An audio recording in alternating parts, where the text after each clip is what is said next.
తెలుసు కాబట్టి వచ్చాను. ఆయన ముఖపరిచయం మేము ఎప్పుడు మాట్లాడుకున్నది లేదు. కానీ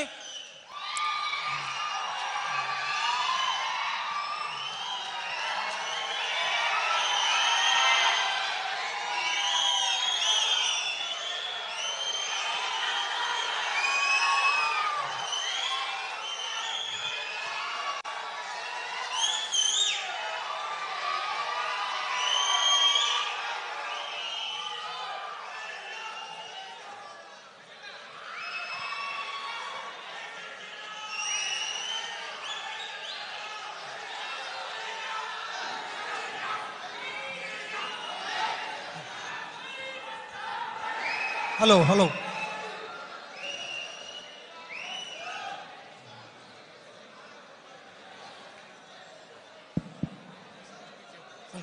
గౌరవనీయులు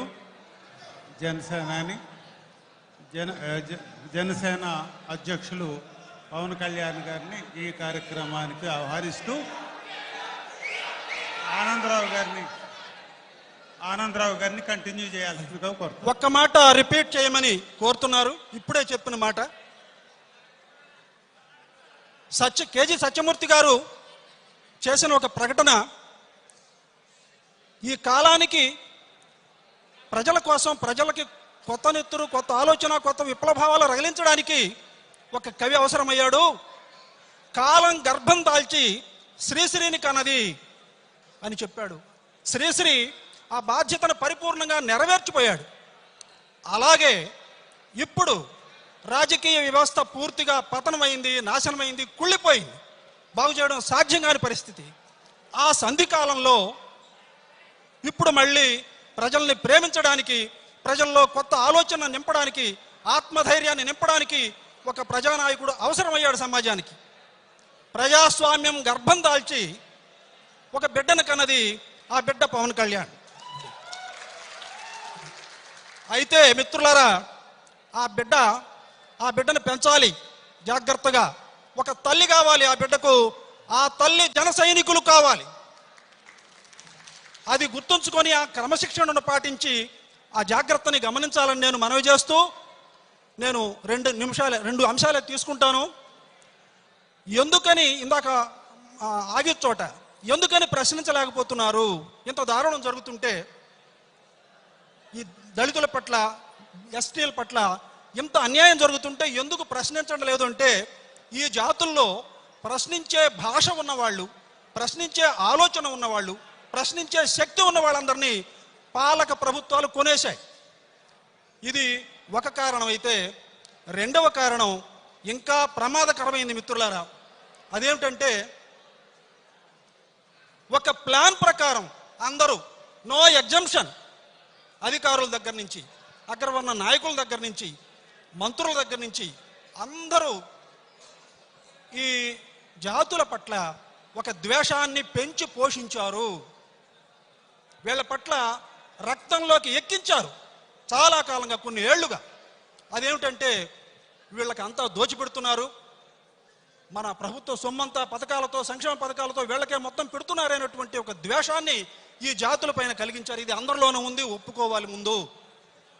నిజంగానా ఎస్సీ ఎస్టీలకు దోచిపెట్టారా? ఎంత దోచిపెట్టారు? దీంట్లో నిజమెంత అనేది కూడా మనం ఆలోచించాలి.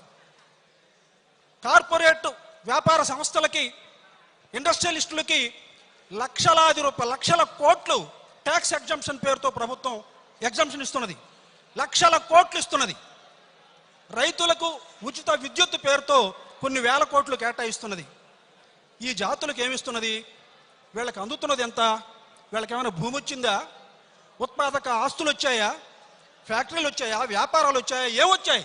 ఇవాళకి అడుక్కునే దశలోనే ఉన్నారు ఈ మాలమాదిగ జాతులు. వాళ్ళ మీద ఆ ద్వేషాన్ని పెరగడానికి కారణం ఒక కుట్ర ప్రకారం జరిగింది.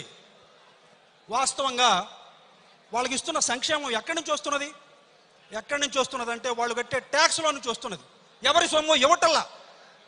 వాళ్ళు కొనే ప్రతి వస్తువు పైన, అగ్గిపెట్టె పైన, చాక్లెట్ పైన, బీడీ పైన, సిగరెట్ పైన వాళ్ళు ట్యాక్స్ పే చేస్తున్నారు. అంతర్జాతీయ ఎకనామిక్ సంస్థ ఒకటి నిన్ననే చెప్పారు, ఈ దేశంలో GST ట్యాక్స్ కట్టే వాళ్ళలో 56% ఈ దిగువ వర్గాలే ఉన్నారంట. ఎస్సీ ఎస్టీల నుంచి కడుతున్నటువంటి ట్యాక్స్లో నుంచి కొంత మాత్రమే వాళ్ళ సంక్షేమానికి ఉపయోగిస్తున్నారు తప్ప ఎవరి సొమ్ము కాదు. ఈ అపోహను పోగొట్టాలి, ఈ అపోహను తొలగించాలి. ముందు వాళ్ళని ద్వేషించేటువంటి ఆ మనస్తత్వాలు ఎందుకు ఏర్పడినాయి, దాన్ని ఎవరు పోగొట్టాలి, ఎట్లా పోతుంది, దానికి జనసేన పార్టీ ఏం చెప్తుంది, ఎలా దగ్గర అవ్వాలి. మిత్రులారా, ఇంకొక అంశం కూడా నేను చెప్పాను కదా, నాన్ పొలిటికల్గా ఒక అభిమానిగా పవన్ కళ్యాణ్ గారి గురించి నాకు చాలా తెలుసు. ఆయన నాకు పరిచయం లేదు, ఆయన ఎంత గొప్ప వ్యక్తో నాకు తెలుసు. అది ఎట్లా తెలుసు అంటే, ఎప్పుడు మేము కలవలా. నాకు ఒక ఆత్మీయ మిత్రులు ఉన్నారు, ప్రొఫెసర్ శ్రీపతి గారు, మాకు ఫ్యామిలీ ఫ్రెండ్, నేను అక్కడే ఉంటాను. పోతే వారికి ఆత్మీయులు. ఆయన నాతో ఎప్పుడు చెప్తుండేవారు, నేను నమ్మాను, నిజంగా నమ్మాను కాబట్టే ఒక ఆశతో, చాలా ఆశతో ఏమైనా జరుగుతుందేమో, ఈ సమాజం ఇలాంటి పరిస్థితుల్లో ఉంది, ఇంత దుర్భరమైనటువంటి పరిస్థితుల్లో ఉంది వాళ్ళ రాజకీయ వ్యవస్థ, ప్రజల జీవితం, ఒక మంచి జరుగుతుందేమో, అక్కడ ఏవైనా 2 మాటలు విందాం అని నేను వచ్చాను. తర్వాత ఒక్క మాట చెప్పి సెలవు తీసుకుంటాను సార్. జనసేన పార్టీ ఇప్పుడు రామ్ మనోహర్ లోహియా ఒక మాట చెప్పాడండి. అదేమంటే, ఎవరైనా అధికారంలోకి రావాలంటే ఒక 3 అంశాల్లో, ఒకటి కులం, ధనం, చదువు, ఈ 3 ఖచ్చితంగా 2 కలిగి ఉండాలి. ఈ 3 ఏ 2 అయినా కలిగి ఉన్న వాళ్ళు మాత్రమే అధికారంలోకి వస్తారు. కానీ దళితులకు ఏమున్నాయి? కులం లేదు, ధనం లేదు, చదువు కాస్త అక్కడక్కడ 5% మందికే ఉంది. ఎప్పటికి వస్తారు? రాలేరు. వాళ్లకు ఒక పార్టీకి ఒక కులం నాయకత్వం ఉంది, ఇంకొక పార్టీకి ఇంకొక కులం నాయకత్వం ఉంది. వీళ్లకు నాయకత్వం లేదు. నాయకత్వం లేక, అధికారంలోకి రావడానికి అంశాలు లేక, వాళ్ళకి తొత్తులుగా, వాళ్ళ వెంట, వాళ్ళ బానిసలుగా ఆ పార్టీల వెంట ఉండిపోతున్నారు. నిస్సహాయంగా, వేరే మార్గం లేక, ఆల్టర్నేట్ లేక అక్కడ ఉన్నారు. మరి ఇంకో అంశం ఏంటంటే, చాలా నమ్మకమైన జాతి. ఎప్పుడో 40 ఏళ్ల నాడు ఏదో గొర్రెలు బర్రెలు ఇచ్చారని 40 ఏళ్ల నుంచి ఇందిరాగాంధీని మోస్తున్న వాళ్ళు ఈ జాతి. వాళ్ళని ఒక్కసారి వాళ్ళకి నమ్మకం కలిగిస్తే, ఆ జాతికి నమ్మకం కలిగించాలి. ఎట్లా నమ్మకం కలుగుతుంది? ఇవాళ ఎవరు టీడీపీ నుంచో వైసీపీ నుంచో మాకు రండి మీ దళితులందరూ అంటే రావడానికి ఎవరు సిద్ధంగా లేరు. నమ్మాలి, నమ్మించాలి, పల్లెకి వెళ్ళాలి. అక్కడ ఎవరు ఎస్సీలు కాదు, మాలమాదిగలు కాదు, పల్లెల్లో పోయి చెప్పవలసింది, ఇదిగో ఇది మీకు జరుగుతున్న ద్రోహం ఇట్లా జరిగింది, సప్లాన్లో ఇట్లా జరిగింది, ఈ ద్రోహం అంతా మీకు ఇట్లా జరిగింది, మేము అట్లా చేయం అని వాళ్ళని నమ్మించాలి. ఇంకొకటండి, క్రిస్టియానిటీ ఎట్లా వ్యాపించింది, ఎవరు బంధువులు ఉండరు, ఏం లేదు, మైక్ పెట్టుకొని వీధుల్లో పాట పాడుతూ పోతూ ఉంటారు, కరపత్రాలు పంచుతూ ఉంటారు. ఏంట్రా వీళ్ళ గోళ అని అనిపిస్తుంది. కానీ అట్లనే గెలిచారు. ప్రజల్లోకి వెళ్లకుండా, పల్లెల్లోకి వెళ్లకుండా సాధ్యం కాదు. ఎస్టీలకి నమ్మకం కుదిరించాలి. అది జరిగినప్పుడే, ఇప్పుడు ఎంత ప్రేమ ఉన్నా, ఇంకొకటి, నిజంగా మన రాష్ట్రంలో ప్రజల్ని ప్రేమించే, నిజంగా ప్రేమించే వాళ్ళకి మంచి జరగాలి, మేలు జరగాలి అనేటువంటి వ్యక్తి ఎవరైనా ఉంటే పవన్ కళ్యాణ్ గారు. అయితే ఆ నమ్మకాన్ని ప్రజల్లో కూడా కలిగించాలి. ప్రేమించడమే కాదు, అభిమానించడమే కాదు, నిజం ఇది అనేది నిరూపించుకోవడానికి కూడా మనం మార్గాలు వెతుక్కోవాలి. వాటికి నాకు తెలిసిన కొన్ని ఉన్నాయి. ఇప్పుడు నేను దానికి సమయం లేదు. అలాంటి ఇంకొక అవకాశం వచ్చినప్పుడు నేను మాట్లాడతాను. నాకు ఈ అవకాశం కలిగించినటువంటి ఆర్గనైజర్స్కి ధన్యవాదాలు చెప్తూ నమస్తే. ఆనందరావు గారు చేసిన సలహాలని తప్పనిసరిగా మేము పాటిస్తామని, తర్వాత తప్పనిసరిగా వాటిని ఎగ్జామిన్ చేస్తామని తెలియజేసుకుంటూ, ఇప్పుడు శ్రీ మోహన్ కుమార్ ధర్మ గారు, ఆల్ ఇండియా ఎరుకుల హక్కుల పోరాట సమితి, వారిని ప్రసంగించాల్సిందిగా కోరుతున్నాను.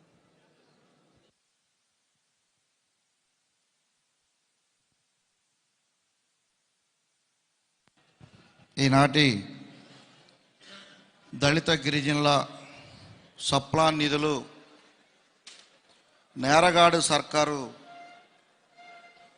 దోచిన విధానాలపై సదస్సు ఏర్పాటు చేసినటువంటి జనసేన పార్టీ వారికి, అదేవిధంగా ఈ కార్యక్రమానికి ముఖ్య అతిథులుగా విచ్చేసినటువంటి సామాజిక విప్లవకారులు, కాబోయే ముఖ్యమంత్రి గారు, పేద ప్రజల ప్రేమికుడైనటువంటి పవన్ కళ్యాణ్ గారికి, అదేవిధంగా జనసేన పార్టీ చైర్మన్ గారైనటువంటి మనోహర్ గారికి, సభా అధ్యక్షులు వరప్రసాదరావు గారికి, అదేవిధంగా ఈ కార్యక్రమానికి నన్ను ఆహ్వానించినటువంటి శ్రీపతి రాయుడు గారికి, డిఎం శేఖర్ గారికి, ఇంకా ఈ కార్యక్రమం ఇచ్చేసినటువంటి దళిత సోదరులకు, అదేవిధంగా వివిధ సంస్థల నుంచి విచ్చేసినటువంటి వారికి, జనసేన పార్టీ నాయకులకు, ఆల్ ఇండియా ఎరుకల హక్కుల పోరాట సామాజిక విప్లవాలు చెప్తా ఉన్నాను. అయితే ఈ రోజున మన జగన్మోహన్ రెడ్డి గారు చేస్తున్నటువంటి నేరాలు ఘోరాలపై, దాంట్లో మరి ముఖ్యంగా ఎస్సీ ఎస్టీ సప్లాన్ నిధులు దళిత గిరిజన వాళ్ళలో ఖర్చు పెట్టకుండా దాదాపు 20,000 కోట్ల రూపాయలు దారి మళ్లించి, గతంలో ప్రభుత్వం ఏదో అరాకొర చేసేది, సప్లాన్ నిధులు అనేది ఇందాక పెద్ద ఆయన వరప్రసాద్ గారు చెప్పిన విధంగానే దీన్ని వేటికి ఖర్చు పెట్టకూడదు. ఇది ఓన్లీ ఎస్సీ ఎస్టీ ఏరియాలో త్రాగునీరు, సాగునీరు, లైట్లు, వాళ్ళ మౌలిక సదుపాయాలు, వెల్ఫేరు ఇవన్నీ చూడాలి. కానీ ఈ రోజున పేరుకే సప్లాన్ నిధులు, ఈ నిధులు మొత్తం కూడా రేషన్ బియ్యానికి, రైతు భరోసాకి, రోడ్లకి, వాళ్ళ ఫ్లెక్సీలకి, వాళ్ళు మీడియా ఖర్చులకే ఖర్చు పెడతారు కానీ, ఎక్స్పోజ్కే ఖర్చు పెడతారు కానీ, ఈ రాష్ట్రంలో ఎక్కడ కూడా ఈరోజు కూడా ఒక్క రోడ్డు వేసిన చరిత్ర లేదు. గత ప్రభుత్వం ఏదేమైనప్పటికీ ప్రభుత్వం వచ్చినటువంటి నెల రోజుల్లో గృహ నిర్మాణం చేపట్టేది, 2-3 నెలల్లోనే వాళ్ళకి హౌసులు కట్టించేయి, లేదా మీరు సొంత కట్టుకోండి, మీ అకౌంట్లో డబ్బులు వేస్తామని అట్లా మనం చూసాం. కానీ ఈ రోజున 4 సంవత్సరాలు అయినప్పుడు కూడా 40 ఇళ్ళు కట్టలేని ప్రభుత్వం ఏదైనా ఉంటే అది మా జగన్ మేనమామ గారి ప్రభుత్వాన్ని కూడా ఈ సందర్భంగా మీ అందరూ మనం చేస్తా ఉన్నాం. పాపం వాళ్ళు తెలుగుదేశం పార్టీ టైంలో టిట్కో బిల్డింగ్లు మొత్తం కడితే ఈయన వచ్చి రంగు వేసుకొని నేనేసి అని అంటున్నాడు. ఎంత దారుణం అండి! ఎప్పుడైనా చరిత్రలో ఎన్నో ప్రభుత్వాలు చూశారు కదా, పంచాయతీ ఆఫీసులకి, ఇళ్ళకి ఆ పార్టీ రంగులు ఏమైనా వేసుకుంది మనం ఎప్పుడైనా చూసామా? లేదు. మరి జగన్మోహన్ రెడ్డి గారు ప్రభుత్వం రాకముందల అసలు ఇంకో విచిత్రం ఏంటంటే, మరి ముఖ్యంగా ఎస్సీ ఎస్టీలు జగన్మోహన్ రెడ్డి గారు ఈడీ కేసులో జైలుకి వెళ్ళడం జరిగింది 16 నెలలు. అసలుకి మా దళిత వాళ్ళు, గిరిజన వాళ్ళు కన్నీటి ప్రార్థన చేశారు. ఓ ప్రభు, అయ్యా తండ్రి లేని బిడ్డయ్యా, అయ్యా ఆ బిడ్డను జైలు వేశారయ్యా, అయ్యా సోనియామ్మతో మాట్లాడయ్యా, మాట్లాడి జైలు నుంచి బయటికి రప్పించయ్యా అని ప్రార్థన చేశారు. ఉపవాస ప్రార్థన చేశారు, కన్నీటి ప్రార్థన చేశారు. సొంత అన్నదమ్ముల్ని అన్న అనలా, మేనమావల్ని మేనమావన్లా. కానీ జైలు నుంచి బయటకు వచ్చిన తర్వాత పాదయాత్ర అని చెప్పి దళిత గిరిజన వాళ్ళు, ఎరికల వాళ్ళ ఇళ్ళ కాడికి వచ్చి వాళ్ళు పంది కోస్తా ఉంటే పంది కోసి నేను పెద్ద ఎరికలోనని చెప్పాడు. అధికారం వస్తే మీకు పెద్ద పీట వేస్తాడు. యానాది దగ్గరకు వచ్చాడు, నేను పెద్ద యానాది కొడుకుని అన్నాడు, వల ఇసిరేశాడు. కోయోల దగ్గరకు వచ్చాడు, వాల్మీకుల దగ్గరకు వచ్చాడు, లంబాడి దగ్గరకు వచ్చాడు, డ్యాన్స్లు వేసాడు. మేము నమ్మాం, మోసపోయాం, ఓట్లు వేసాం. అందరూ వేసిన తర్వాత ఒక్కొక్కటి గతంలో కట్టే ప్రభుత్వ బిల్డింగ్లు పడేస్తూ ఉంటే, మాకు గత ప్రభుత్వంలో ఒక్కొక్కరికి 10 ఎకరాలు, 5 ఎకరాలు, 5 సెంట్లు, 10 సెంట్లు భూమి ఇస్తే ఆ భూమిని లాక్కొని జగనన్న కాలనీలు పెడతా ఉన్నాడు. ఈ రోజున ప్రభుత్వం ఏడైనా ప్రభుత్వం భూములు ఉంటే కొనాలా, ప్రభుత్వం భూములు స్వాధీనం చేసుకోవాలా? బంజీర్లు ఉన్నాయి, కొంతమంది పార్టీ ప్రతినిధులు ఆక్రమించి ఉన్నాయి, 1000 ఎకరాలు ఉన్నాయి. నువ్వు దాంట్లో చెయ్యి. నువ్వు వాటిలో చేయకుండా ఎవరికైతే గతంలో ఏ ప్రభుత్వమైనా స్థలాలు ఇచ్చిందో ఆ స్థలాలు పీక్కొని దాంట్లో నీ సచివాలయాలు శవాలు పెట్టే నువ్వు కడతావా? నువ్వు ఏడా? నువ్వు మా భూముల్లో ఎస్సీలకు హెచ్చరించే భూముల్లో నువ్వు సచివాలయాలు, రైతు భరోసా ఇవన్నీ కడతావా? అంటే ఎవరు బాబు సొమ్మని ఇది? ఎట్లా కడతారు మీరు? ఆ విధంగా చేస్తూ ఉండే ఈరోజు సరే మా డబ్బులు తీసుకొని రైతులకి వేస్తున్నాడు. ఓకే, మేము ఒక్కడన్నా రైతు ఉండాలి కదా, మేము రైతు కూలీలం కదా. ఇప్పుడు నాగార్జున సాగరు, కృష్ణ వీటన్నిటి కింద దాని కింద వచ్చే వాటర్ ద్వారా మా పొలాలు ఏమి లేవు కదా. సరే మాకు పొలాలు ఉన్నాయి, గతంలో బ్రిటిష్ వాళ్ళు ఇచ్చినవి ఉన్నాయి, గత ప్రభుత్వాలు ఇచ్చినాయి. వాటికి మీరు ఏమైనా పట్టా ఇచ్చారా? రైతు భరోసా పొలాలంటే ఏమన్నారు? పట్టా ఉండాలా, రిజిస్ట్రేషన్ ఉండాలా, దానికి ఆన్లైన్ ఉండాలా, ఆధార్ లింక్ అయి ఉండాలా, బ్యాంక్కి లింక్ అయి ఉండాలన్నారు. మాకు ఏమీ లేదు. మరి మా భూములు నువ్వు నిజంగా మా మేనమావు కదా, మా భూముల గురించి ఒక స్పెషల్ ఆఫీసర్ని ఇదో వీళ్ళకి ఏమున్నాయి ఏంటి వాటికి తొందరగా వాళ్ళకి పట్టాలు ఇచ్చి వాళ్ళకి పాస్బుక్లు ఇచ్చి వాళ్ళు కూడా రైతు భరోసా పడేట్టుగా చూడండి అని చెప్పాలి కదా. లేదు, అది గత ప్రభుత్వం ఇచ్చిందా? లాగేసి ఎవరు లేరుగా, ఎవరు అడిగితే జైల్లో పెట్టేసి కేసు పెట్టేసి.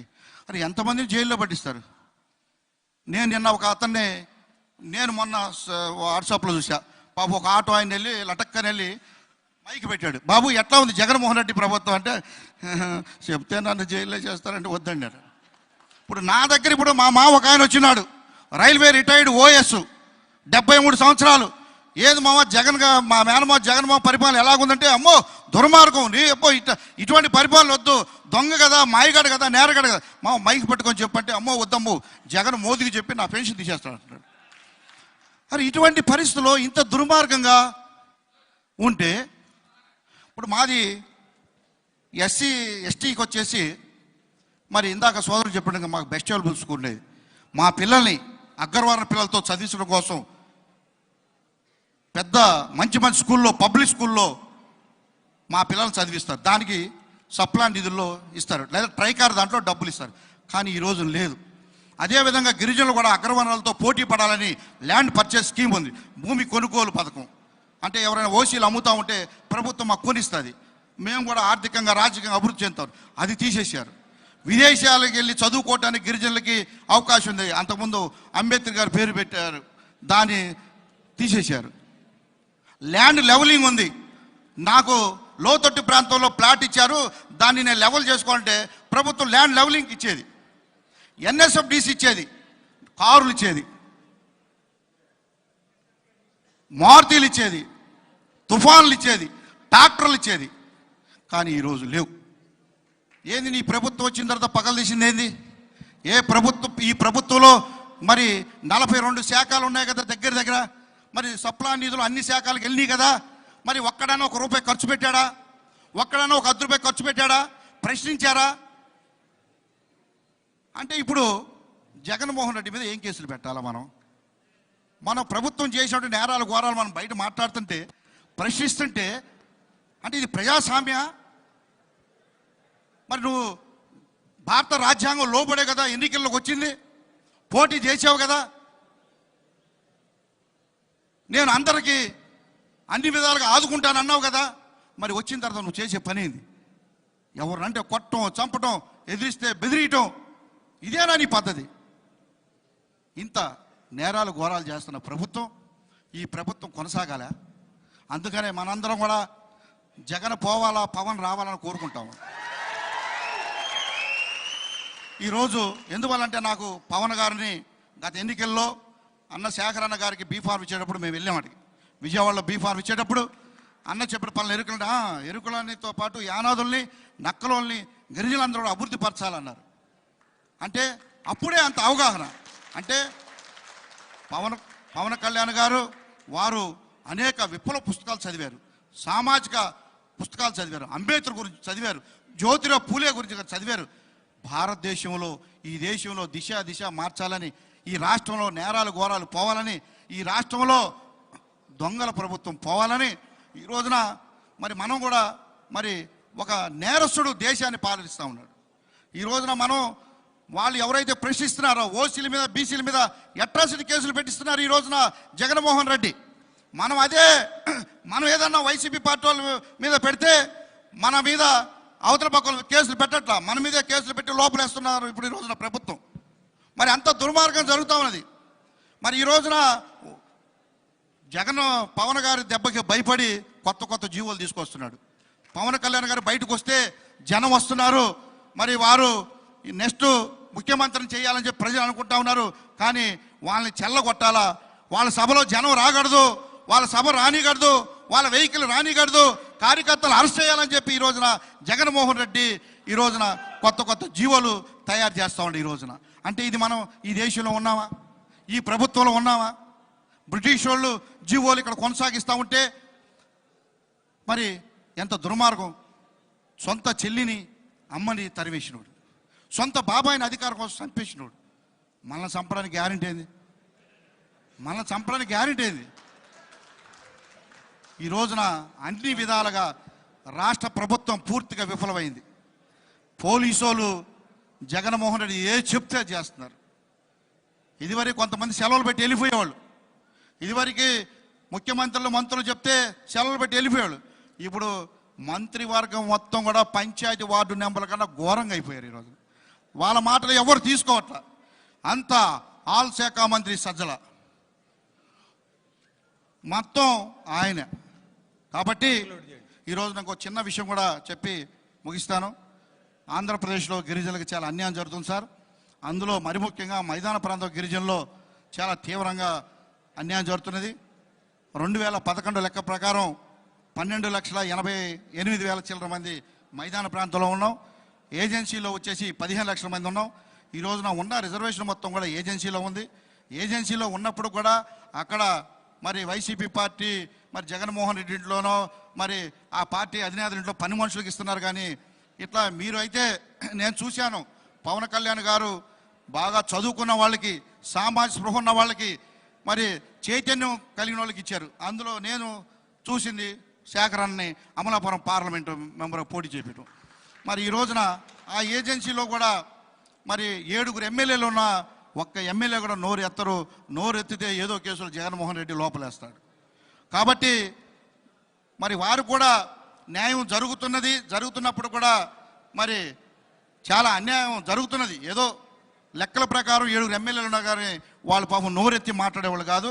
అదేవిధంగా జగన్మోహన్ రెడ్డి గారు వాళ్ళు ఆలీబాబా అరడజన్ దొంగలు ఎట్లాగో మరి డిప్యూటీ సీఎం కూడా దొంగ ఎస్టీకి ఇవ్వడం జరిగింది. మా ట్రైబల్ ఆమె ఓసీ అయితే ఆమె ఎస్టీ సర్టిఫికేట్ తీసుకొని చేస్తూ ఉంది. అనేక ఫిర్యాదులు ఇచ్చాం. నేను కూడా దొంగ కదా, నా దొంగల ముఠాలు ఆమె ఒక ముఠ అనుకున్నాడు. అదేవిధంగా ట్రైకార్ డైరెక్టర్లు కూడా ఒక దొంగ ఎస్టీ విజయవాడ ఉంటే అతని మీద మేము కంప్లైంట్ ఇచ్చాం. నేను కూడా అదే నేరస్తుని కాబట్టి నాకు నేరస్తులు కావాలా, బలం పెరుగుతుందని చెప్పి డైరెక్టర్ పెట్టుకోవడం జరిగింది. మరి ముఖ్యంగా మైదాన ప్రాంత గిరిజనులకు చాలా అన్యాయం జరుగుతుంది సార్. 1952లో మరి ఆంధ్రప్రదేశ్లో మైదాన ప్రాంతంలో నెల్లూరు జిల్లా కావలి ఎస్టీ ఉండేది. అదేవిధంగా గుంటూరు జిల్లా మరి మాచర్ల ఎస్టీ ఉండేది. అనంతపురం జిల్లా కదిరి ఎస్టీ ఉండేది. ఈ కాకుండా కూడా ఎమ్మెల్సీలు ఇచ్చేవాళ్ళు. కానీ ఈ రోజున చాలా దుర్మార్గం. మాకు 1956 తర్వాత అసెంబ్లీ పార్లమెంట్లో మా బాధలు చెప్పుకుంటామని జగన్మోహన్ రెడ్డి గారు లాంటి వాళ్ళు మరి నేరాలు ఘోరాలు చేసేటప్పుడు మేము అసెంబ్లీ పార్లమెంట్లో మాట్లాడదామని చెప్పి మమ్మల్ని మరి డీలిమిటేషన్ తీసేయడం జరిగింది. మరి మొన్న కూడా జగన్మోహన్ రెడ్డి గారు ఏ కులం అయితే అధికారం చూడదో ఆ కులానికి నేను ప్రయారిటీ ఇస్తానని చెప్పాడు. ఆ రోజుల్లో మరి మా యానాదులు కూడా మరి ఎమ్మెల్సీ ఇస్తాన్నాడు. కానీ ఈ రోజున మరి ఎస్టీ కమిషన్ చైర్మన్ కూడా అది ఏజెన్సీ కింద పోతుంది. ఎందువలంటే మరి కుంభా రవిబాబు గారు ప్లెయిన్ ఏరియా నుంచి ఏజెన్సీలోకి వెళ్ళి ఆనాడు అరకు ఎమ్మెల్యే కూడా పోటీ చేశారు. ఆ కోటాలు ఇచ్చారు కానీ ప్లెయిన్ ఏరియాలో ఏమి ఇవ్వటం లేదు. కాబట్టి తమరు పార్టీ తరఫున మంచి సమర్థతలు మీరు ఎన్నుకుంటే తిరుగుండదు. మరి మైదాన ప్రాంతంలో ఇప్పటికీ ఆనాడు 2011కి మరి 12 లక్షల చిల్లర ఉన్నాం. మరి ఇప్పటికీ దాదాపు 20 లక్షల మంది జనాభా ఉంటాం. కాబట్టి ప్లెయిన్ ఏరియాలో కూడా మా ఎస్టీలకి ప్రయారిటీ కల్పించి మరి ముఖ్యంగా ఎరుకుల, యానాది, లంబాడి, నక్కలకు, చెంచులకు మైదాన ప్రాంతంలో తమరు రాజకీయ రిజర్వేషన్ కల్పిస్తారని కోరుతూ ఈ అవకాశం ఇచ్చిన అధ్యక్షులకి మీ అందరూ కూడా సామాజిక ఇబ్బందులు చూసారు. జై భీమ్, జై కురు. ఓకే ధర్మ గారు. తర్వాత ప్రొఫెసర్ సుధాకర్ రావు గారు, emeritus professor in anthropology, Hyderabad central university, వారిని ప్రసంగించాల్సిందిగా కోరుతున్నాను.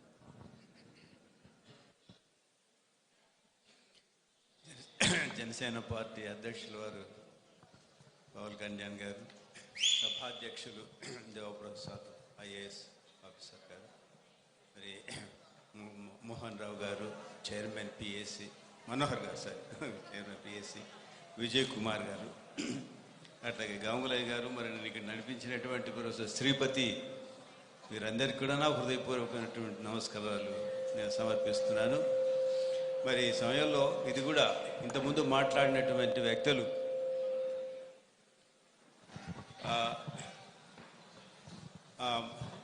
మరి వారి ద్వారా నేను ఎన్నో విషయాలు నేర్చుకున్నాను. ఎందుకంటే ఈ మధ్య మేము జనంలో తిరగటం లేదు, మరి అన్ని విషయాలు నేర్చుకున్నాను. కాబట్టి మీకు కూడా ఇంతకుముందు మాట్లాడిన ప్రతి వ్యక్తి కూడా నా హృదయపూర్వకమైన వందనాలు చెల్లిస్తున్నాను. మరి పార్టీ కార్యకర్తలు అనే ప్రాంతాల నుంచి మరి వచ్చి ఓపికతో దాదాపు 5 గంటల సేపు ఇలా కూర్చున్నారు. ఇంకా నేను మిమ్మల్ని ఎంతగానో విసిగించను, ఎందుకంటే మామూలుగా మేము క్లాసు 2 గంటలు చదువుతాం, కానీ అంత ఓపిక మీకు లేదు, నాకు లేదు. కాబట్టి త్వరగా ముగించడానికి నేను ప్రయత్నం చేస్తాను. కాబట్టి మొదటిగా మీ అందరికీ నా హృదయపూర్వకమైన వందనాలు చెల్లిస్తున్నాను. మరి సందర్భంలో మరి నేను మళ్ళీ దాన్ని మళ్ళీ చెప్పాల్సిన అవసరం లేదు, ఎందుకంటే ఫండ్స్ దారి మళ్ళీ ఇచ్చారని చెబుతూ వచ్చారు.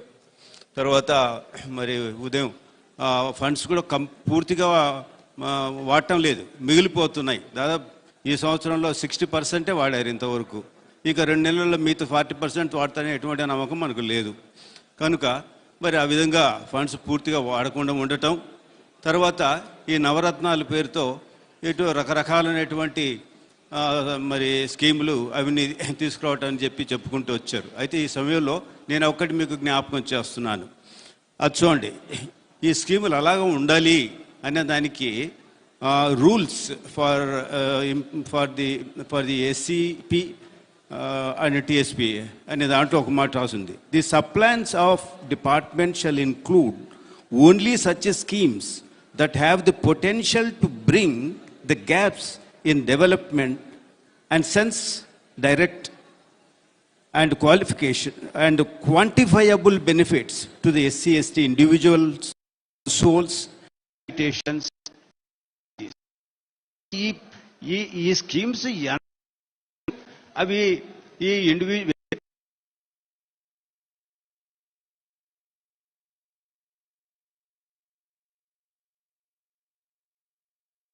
అన్నారు.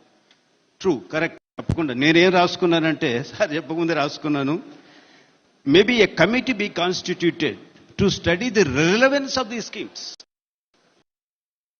తర్వాత also review each scheme and so assessing needs will give us a road map for the future. So అట్లా అనుకున్నాను. సార్ చెప్పేశారు ఆడిట్ అవసరం అనేది. కనుక మనం ఆడిట్ చేసాం, అది అది అది ఒక క్రమబద్ధంగా చేయలేదు, కానీ అలాగ చేస్తే చాలా బాగుంటుంది అనేటువంటి నా ఉద్దేశం. సరే, తర్వాత ఈ స్కీమ్స్లో ఒకటి ఏంటంటే అందరికీ డబ్బులు ఇచ్చేయటమే, పైసలు ఇచ్చేయటమే. అది ఎట్లాగా ఇంప్లిమెంట్ చేస్తున్నారు అనేది. దానివల్ల నేను దాని గురించి ఒక చిన్న సామెత ఉంది, చైనీస్ చెప్పిన సామెత అంటారు దీన్ని, give a man a fish and you feed him for a day.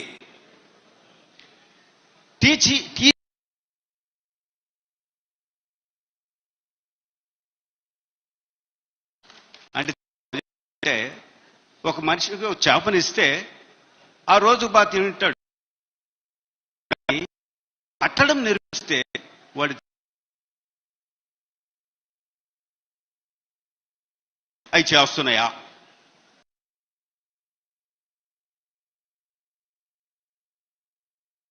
ఉదయం నుంచి చాలా మంది భక్తులు మాట్లాడారు.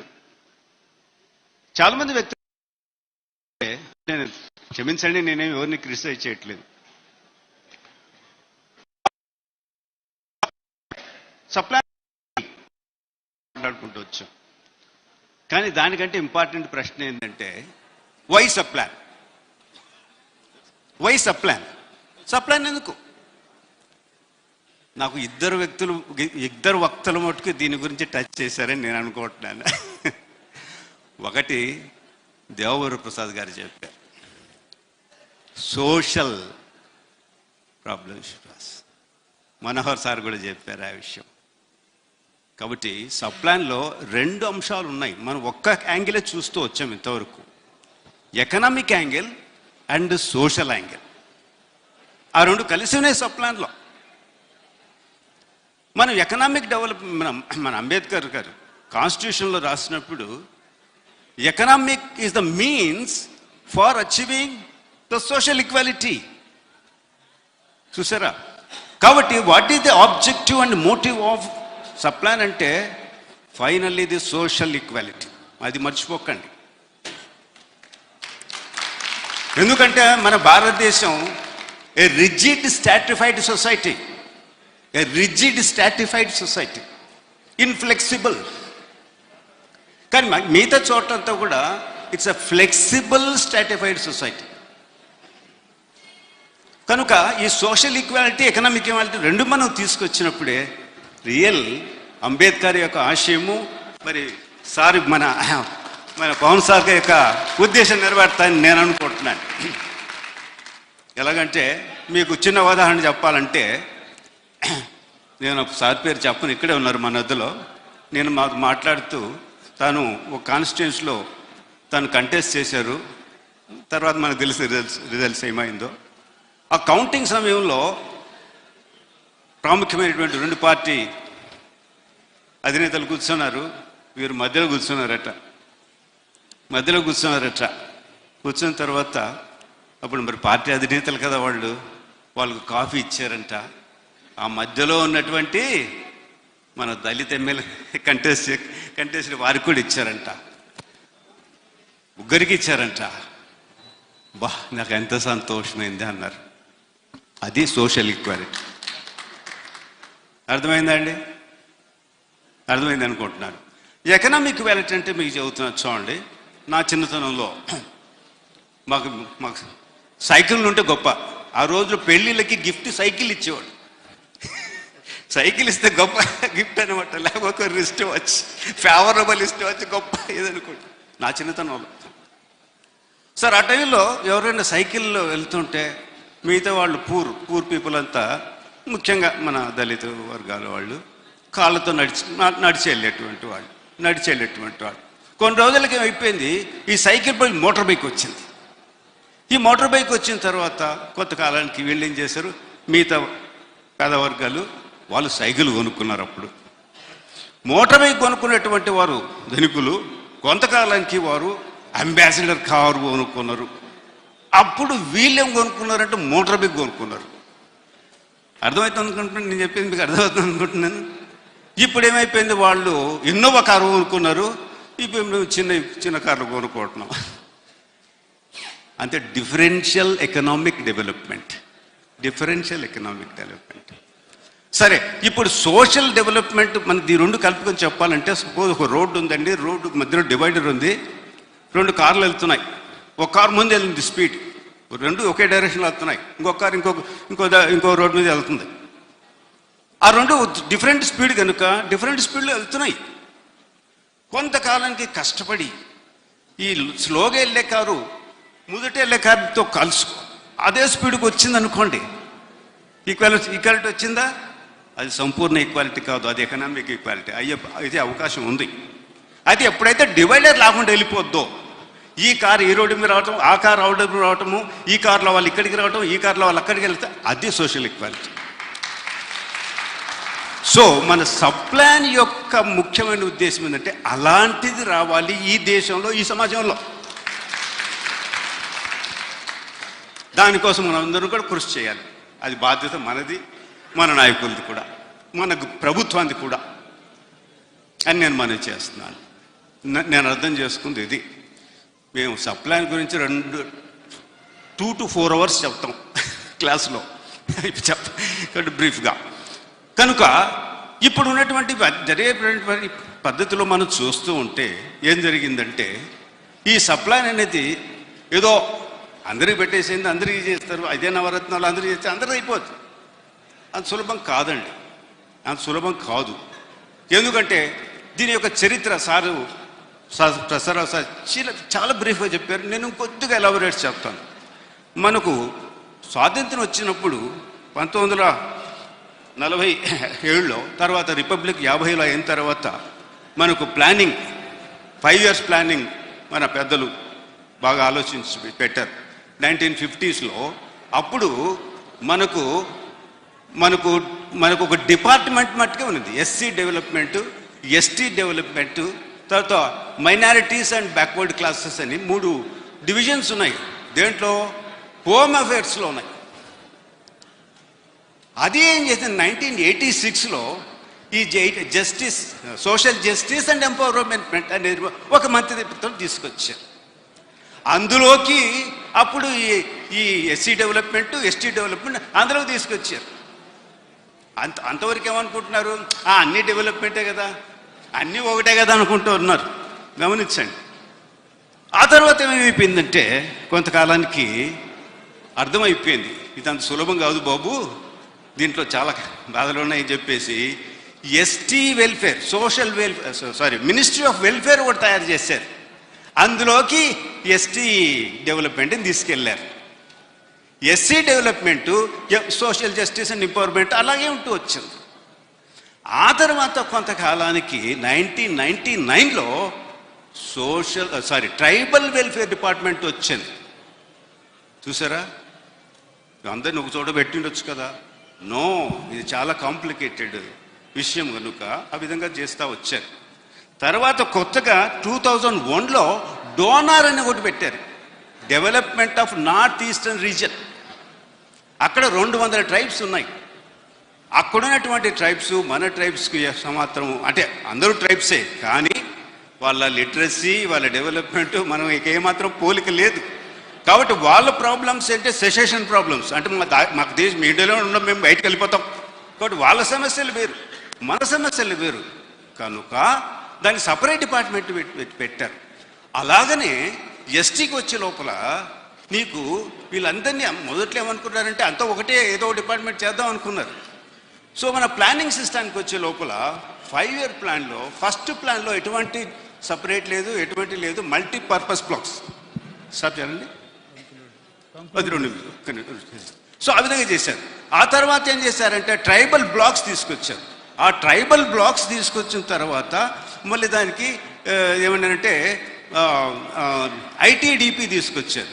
ఐటీడీపీ తీసుకొచ్చి మళ్ళీ ఐటీడీఏ అన్నారు. సో ఐటీడీఏ చేసిన తర్వాత మాడా అని ఇంకోటి తీసుకొచ్చారు. అంటే హిల్స్ మీద ఉన్న ట్రైబ్స్ వాళ్ళ పరిస్థితులు వేరు, ప్లేన్స్ ఉన్నటువంటి వాళ్ళ పరిస్థితులు వేరు. పీవీటీజీ అనగా వాళ్ళు పర్టికులర్లీ వల్నరబుల్ గ్రూప్స్, అనగా వాళ్ళు ఇంకా అధోగతిలో ఉంటున్నారు, వాళ్ళ పరిస్థితులు వేరు. కనుక ఒక్కొక్కరికి ఒక రకమైన different kinds of schemes, different kinds of approaches ఉండాలనేటువంటి తీసుకొచ్చారు. ఇప్పుడు మళ్ళీ ఏమొచ్చిందంటే మన ఎల్లికొచ్చి అందరూ ఒకటే, సాధ్యమవుతుందా అని పని, అది నేను చెప్తుంది.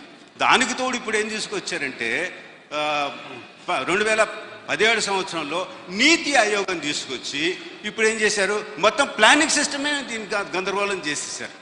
ఇందులో ఏం చేశారంటే ఇంతవరకు మనకు 5 year ప్లాన్లో ఈ sub plan funds non lapsable, అవి కంటిన్యూ అవుతూనే ఉంటాయి.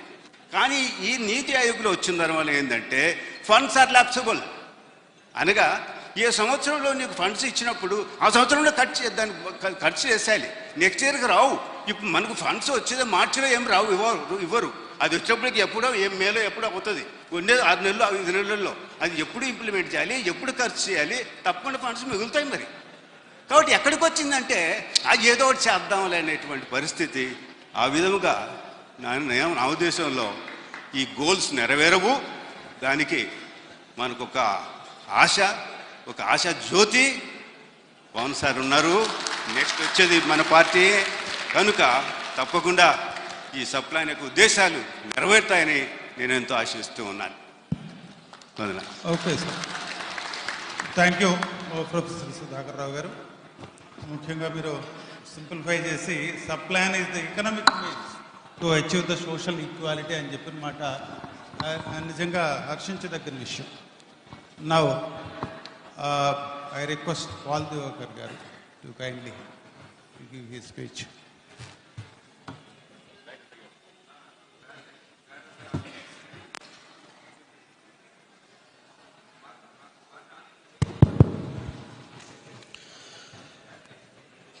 గౌరవనీయులైన పవన్ కళ్యాణ్ గారికి, అధినేత మనోహర్ గారికి, వరప్రసాద్ గారికి, విజయ్ గారికి, గంగులన్నకు, సుధాకర్ గారికి, ప్రొఫెసర్ శ్రీపతి గారికి, మరి ముఖ్యంగా వివిధ జిల్లాల నుంచి దళిత, ఆదివాసీ మళ్ళా మనకు తోడ్పడుతున్న సాయుధంగా ఉన్న కులాల వాళ్ళందరికీ కూడా జై భీమ్.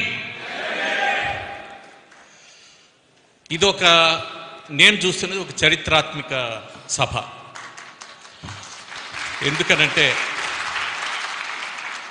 అలనాడు బాబాసాహెబ్ ఒక రౌండ్ టేబుల్లో మాట్లాడి, మీరు సోషల్ ఫ్రీడమ్స్ తీసుకొస్తున్నారు, మీరు పొలిటికల్ ఫ్రీడమ్స్ తీసుకొస్తున్నారు, కానీ social freedom and economic freedom తీసుకురావట్లేదు అని చెప్పి అంతకీ దగాపడి మిస్టర్ మోహన్ దాస్ కరమ్చంద్ గాంధీతో పూనా ప్యాక్ట్లో ఒక స్పష్టమైన ఒక నెగోసియేషన్ అనేది తీసుకొని వచ్చారు. మన sub plan, my submission is has a base in the Poona pact. What is the Poona pact? ఏమంటుంది? మీరు కొంతమందినే మానవులుగా గుర్తిస్తున్నారు, మేము కూడా ఈ దేశ నాగరికులము, దీనికి మట్టి మాత్రమే కాదు, ఈ గోడల్ని, యంత్రాలని అన్నిటినీ కూడా మేము చేశాము, మేము కూడా ఈక్వల్ హ్యూమన్ బీయింగ్స్, ఫ్యూడల్గా కాదు ఇప్పుడు అనేది చాలా ఖచ్చితంగా చెప్పి, ఏదో మాకు ఒక చట్టంలో ఈక్వాలిటీ అని చెప్పి చేయటం కాదు, you have given us the right to decide, right to life. Right to life meaning ఏంటి? నాట్ జస్ట్ మేము మళ్ళీ ఏదో ఒక పాలేరులాగా, ఒక బానిసత్వంగా కాదు, we're equal citizens, we have the power, we have the basic humanity అనేది చెప్పి, మీరు జస్ట్ ఏదో సపరేట్ ఎలక్టరేట్లు ఇవ్వండి అని ఒక నెగోసియేషన్గానే తీసుకొని వచ్చారు. I don't think he was asking fully for separate electorates. ఇక్కడ చాలా మేధావులు ఉన్నారు, మరి నన్ను మన్నించాలి. His main thing was to negotiate with those people who will not look at us as equal humans. మనం మానవులుగా గుర్తించిన వాళ్ళతో నెగోసియేషన్ చేయాలి అనేది మాకు నేర్పించారు. పూనా ప్యాక్ట్ వచ్చింది తెలుసు, దాని తర్వాత ఫ్రీడమ్ మనకు వచ్చింది, మళ్ళీ అక్కడ చట్టంలో కూడా ఈక్వాలిటీ, కాన్స్టిట్యూషన్ ప్రిన్సిపల్స్ ఉన్నాయి. But again the same thing has happened. ప్రణాళికలో పంచవర్ష ప్రణాళికలు ఇచ్చిన తర్వాత 5 పంచవర్ష ప్రణాళికలు, 5 year ప్లాన్స్ అయిపోయిన తర్వాత దెన్ దే రియలైజ్డ్ దట్ అరే ఇన్ని ప్రణాళికలు వేస్తున్నాము, but that our development has not reach the communities. And then they realized the special component plan in 1979-80. అప్పుడు 1979-80లో ఆఫ్టర్ 25 years ఆఫ్ రియలైజేషన్, వీళ్ళు ఫ్రీడమ్స్ ఇచ్చాము, but they are not able to substantiate this freedom. So therefore our country is still backward. If 25% of the country is still not allowed to be having full freedoms, ఇంకేమి ఈ యొక్క country యొక్క బలం ఎక్కడ ఉంటుందండి? So they realized we must have. But ఆ policy మనకందరికీ తెలిసిందే, పాలసీ కాగితం మూర్ఖంగానే ఉండిపోయింది. Then 2 fundamental things have happened, sir. You know that. ఒకటి 1989లో ప్రివెన్షన్ ఆఫ్ అట్రాసిటీస్ అనే యాక్ట్ తీసుకొని వచ్చారు. So prevention of atrocities act ఒక విధమైన మానవ హక్కుల ఉల్లంఘనను అది చేయటానికి, దాన్ని ప్రతిఘటించడానికి prevention, not just protection but prevention అనే యాక్ట్ని తీసుకొని వచ్చారు. That is a fantastic act. I represent Dalit మానవ హక్కుల ఉద్యమంలో ఒక భాగస్వామిని. 2001 సంవత్సరంలో దాదాపు 200 ప్రతినిధుల్ని, MPs, political party leaders, human rights activist, వీళ్ళందరితో కూడా కలిసి ఐక్యరాజ్య సమితిలో దాదాపు 80 heads of స్టేట్స్తో I raise the issue of Dalits. Namala Balaswamy సజీవ దహనం చేయబడ్డాడు. సజీవం చేసిన తర్వాత అప్పుడు they have realized that still in a country, in a democratic country like India, you still have unfreedoms. Amartya Sen antaru unfreedoms. We are still living in unfreedoms. So దీనికి ఏ విధంగా చేయాలనేది ఒక మానవ హక్కుల నిఘా అనేది ఒకటి ఒక ఉద్యమం ద్వారా ఎక్కడెక్కడైతే ఈ యొక్క అత్యాచారాలు జరుగుతున్నాయో వాటిని ఒక ఫ్యాక్ట్ ఫైండింగ్ అని చెప్పి ఎఫ్ఐఆర్ దగ్గర నుంచి ఇన్వెస్టిగేషన్ దగ్గర నుంచి ఎఫ్ఐఆర్లో స్టిల్ ఇప్పటి వరకు ఎఫ్ఐఆర్లో రిజిస్టర్ చేయడానికి they are not registering the cases. ఆ station house officer is refusing to treat this as a human rights violation. They think అరే ఏంట్రా వాళ్ళ లంచ కొడకానంటే మాది లంచ కొడకానంటే అదొక ఊతపద్ధంగా అయిపోయింది, కానీ it is not a crime అనేది ఇంతవరకు వాళ్ళకి తెలియని సమయంలో we have transform A societal evil into a crime which the country has to completely barricade. So దీన్ని ఈ పరిణామంలో మనం ఈ 2009లో ఈ యొక్క స్పెషల్ కాంపోనెంట్ ప్లాన్ అనే ఒక ప్లానింగ్ కమిషన్లో మరి నరేంద్ర జాదవ్ గారితో I was a member of the sub commission sir. We brought certain very clear principles as to how this has to be completely implemented. ఒక విధంగా మనకు ప్రొటెక్షన్ ఫ్రమ్ ఫిజికల్ హార్మ్ జరిగినా కూడా the basis of economic freedoms which comes from our own shrama, the whole effort that we are having. ఖజానా నిధులు ఎవరిది? It is not from somebody else. ఖజానా నిధులు ఇందాక సుధాకర్ గారు అన్నట్లు it is coming from the indirect taxes, not even direct taxes. Indirect taxes about 70% of the money is coming from the indirect taxes. Indirect taxes అంటే మా డబ్బు, మా అన్నల డబ్బు, మా అక్కల డబ్బు, ఎవరెవరైతే కూలీ నాలి చేస్తున్న వాళ్ళందరూ అక్కడి నుంచి వచ్చిన డబ్బుల్ని we're giving it back to them. అది ఇచ్చే పరిస్థితుల్లో ఇట్ ఈస్ నాట్ అది ఒక ఉచిత ఏదో ఒక ఉదారత్వం కాదు. It is my right to have అనేది మరి ప్రప్రథమంగా భారతదేశంలోనే కాదండి. This is what I'm now working in about 21 countries where caste system is there. ప్రపంచంలోనే మొట్టమొదటిసారి మరి ఆంధ్రప్రదేశ్లో మరి మీరు స్పీకర్గా ఉన్నప్పుడు you have brought in the sub plan యాక్ట్ని ఒక యాక్ట్ లాగా తీసుకొని వచ్చారు. This is another way in which మన రథాన్ని, అంబేద్కర్ రథాన్ని తీసుకొచ్చింది.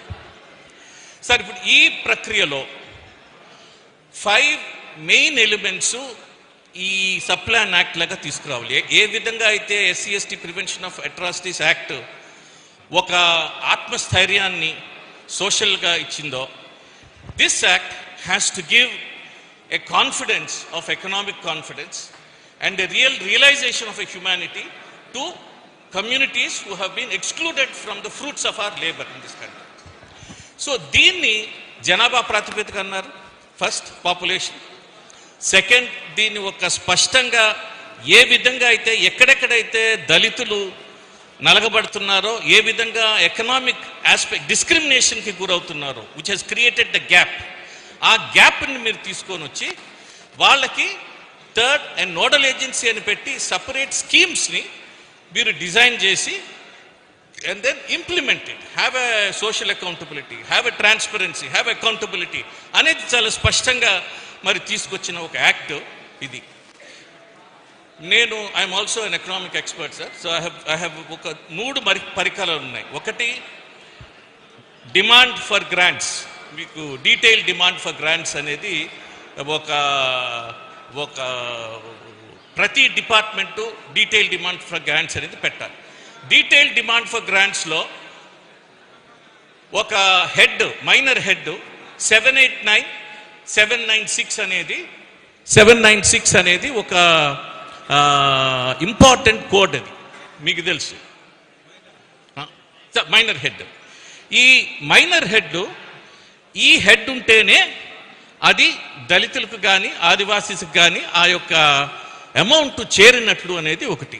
దాదాపు 2300 ఎంట్రీస్ ఒక్కొక్క స్టేట్లో ఉంటాయి. We have studied all those entries. ఆ డీటెయిల్ డిమాండ్ ఫర్ గ్రాంట్స్ తీసుకొని గత 10 సంవత్సరాలుగా ఫస్ట్ టీడీపీ ప్రాయం, తర్వాత వైసీపీ వచ్చిన దాంట్లో చూసినట్లయితే మీ డీటెయిల్స్ మళ్ళీ మీకు ఇస్తాను. Because of time I'm not able to give. 1,54,549 కోట్ల రూపాయలు మాకు చట్టపరంగా రావాల్సిన amount. 1,54,549 crores. I'll give it to you in a sheet, sir. ఇందుట్లో యాక్చువల్గా అంటే 16.4% ఆఫ్ ద పాపులేషన్. ఇందుట్లో ఇచ్చింది 11.2%, అంటే 1,06,204 కోట్ల రూపాయలు మాత్రమే ఇది వీళ్ళు ఇవ్వటం జరిగింది. ఇందుట్లో దీన్ని ఈ స్కీమ్స్ అన్నీ కూడా మరి స్కీమ్ వైజ్గా కూడా చదివామండి.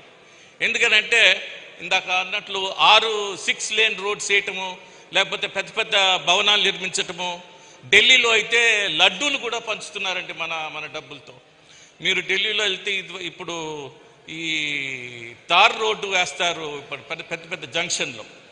నెక్స్ట్ టైం మీరు తార్ రోడ్లు వేసినప్పుడు ఆ రోడ్డు మీద కాలు తీసి మీరు నిల్చోవాలి. ఎందుకంటే ఆ తారు మన డబ్బులతో కట్టిన తారు అది. It is actually proved.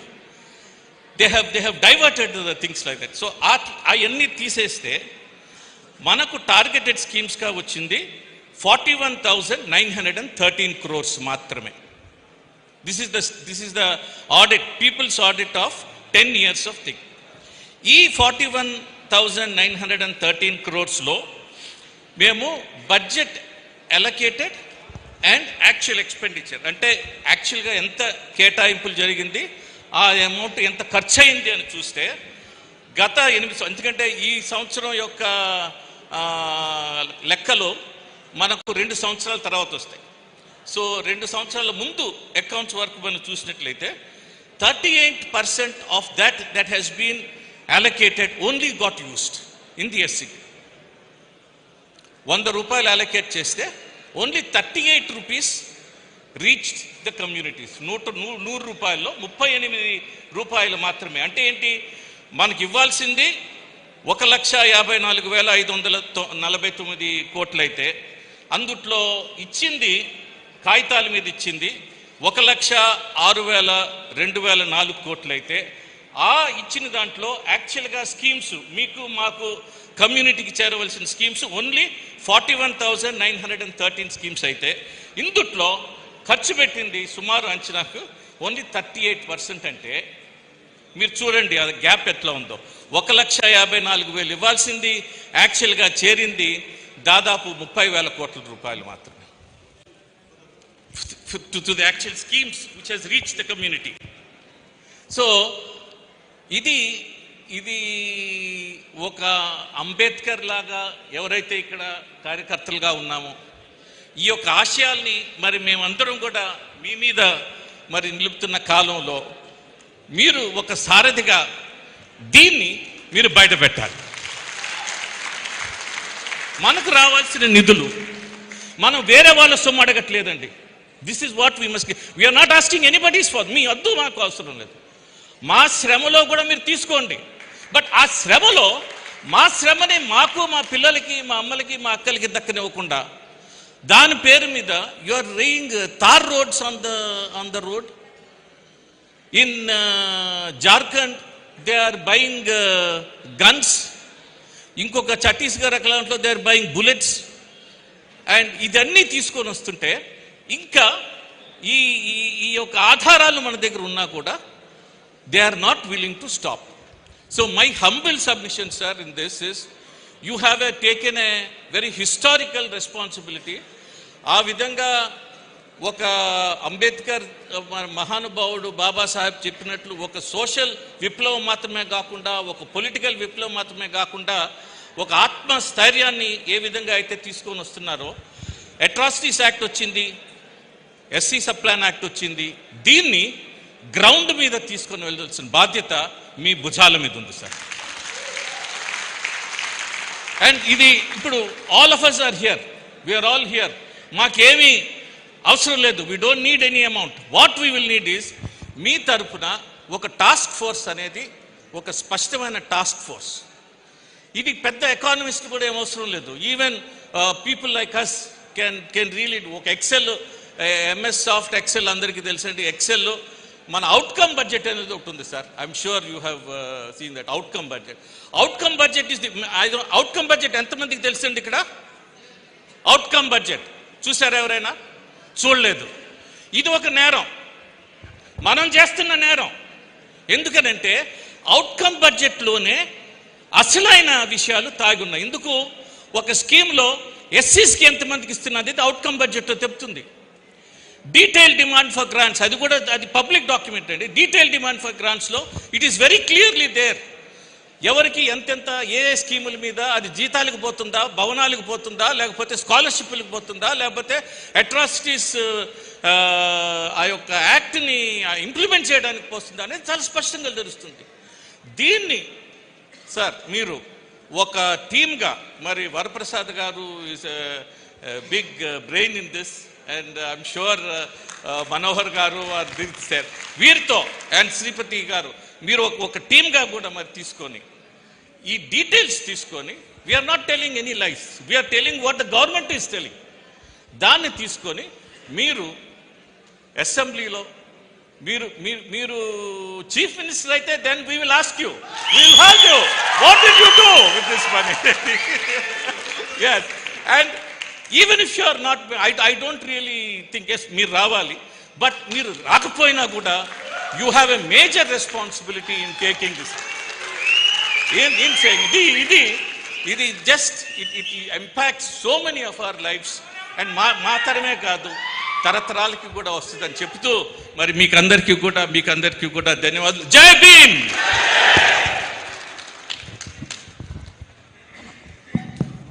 Thank you mister Paul Devkar.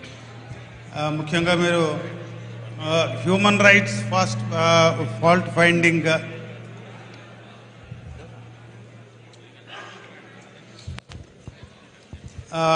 UN representation మీరు వెళ్ళటం, తర్వాత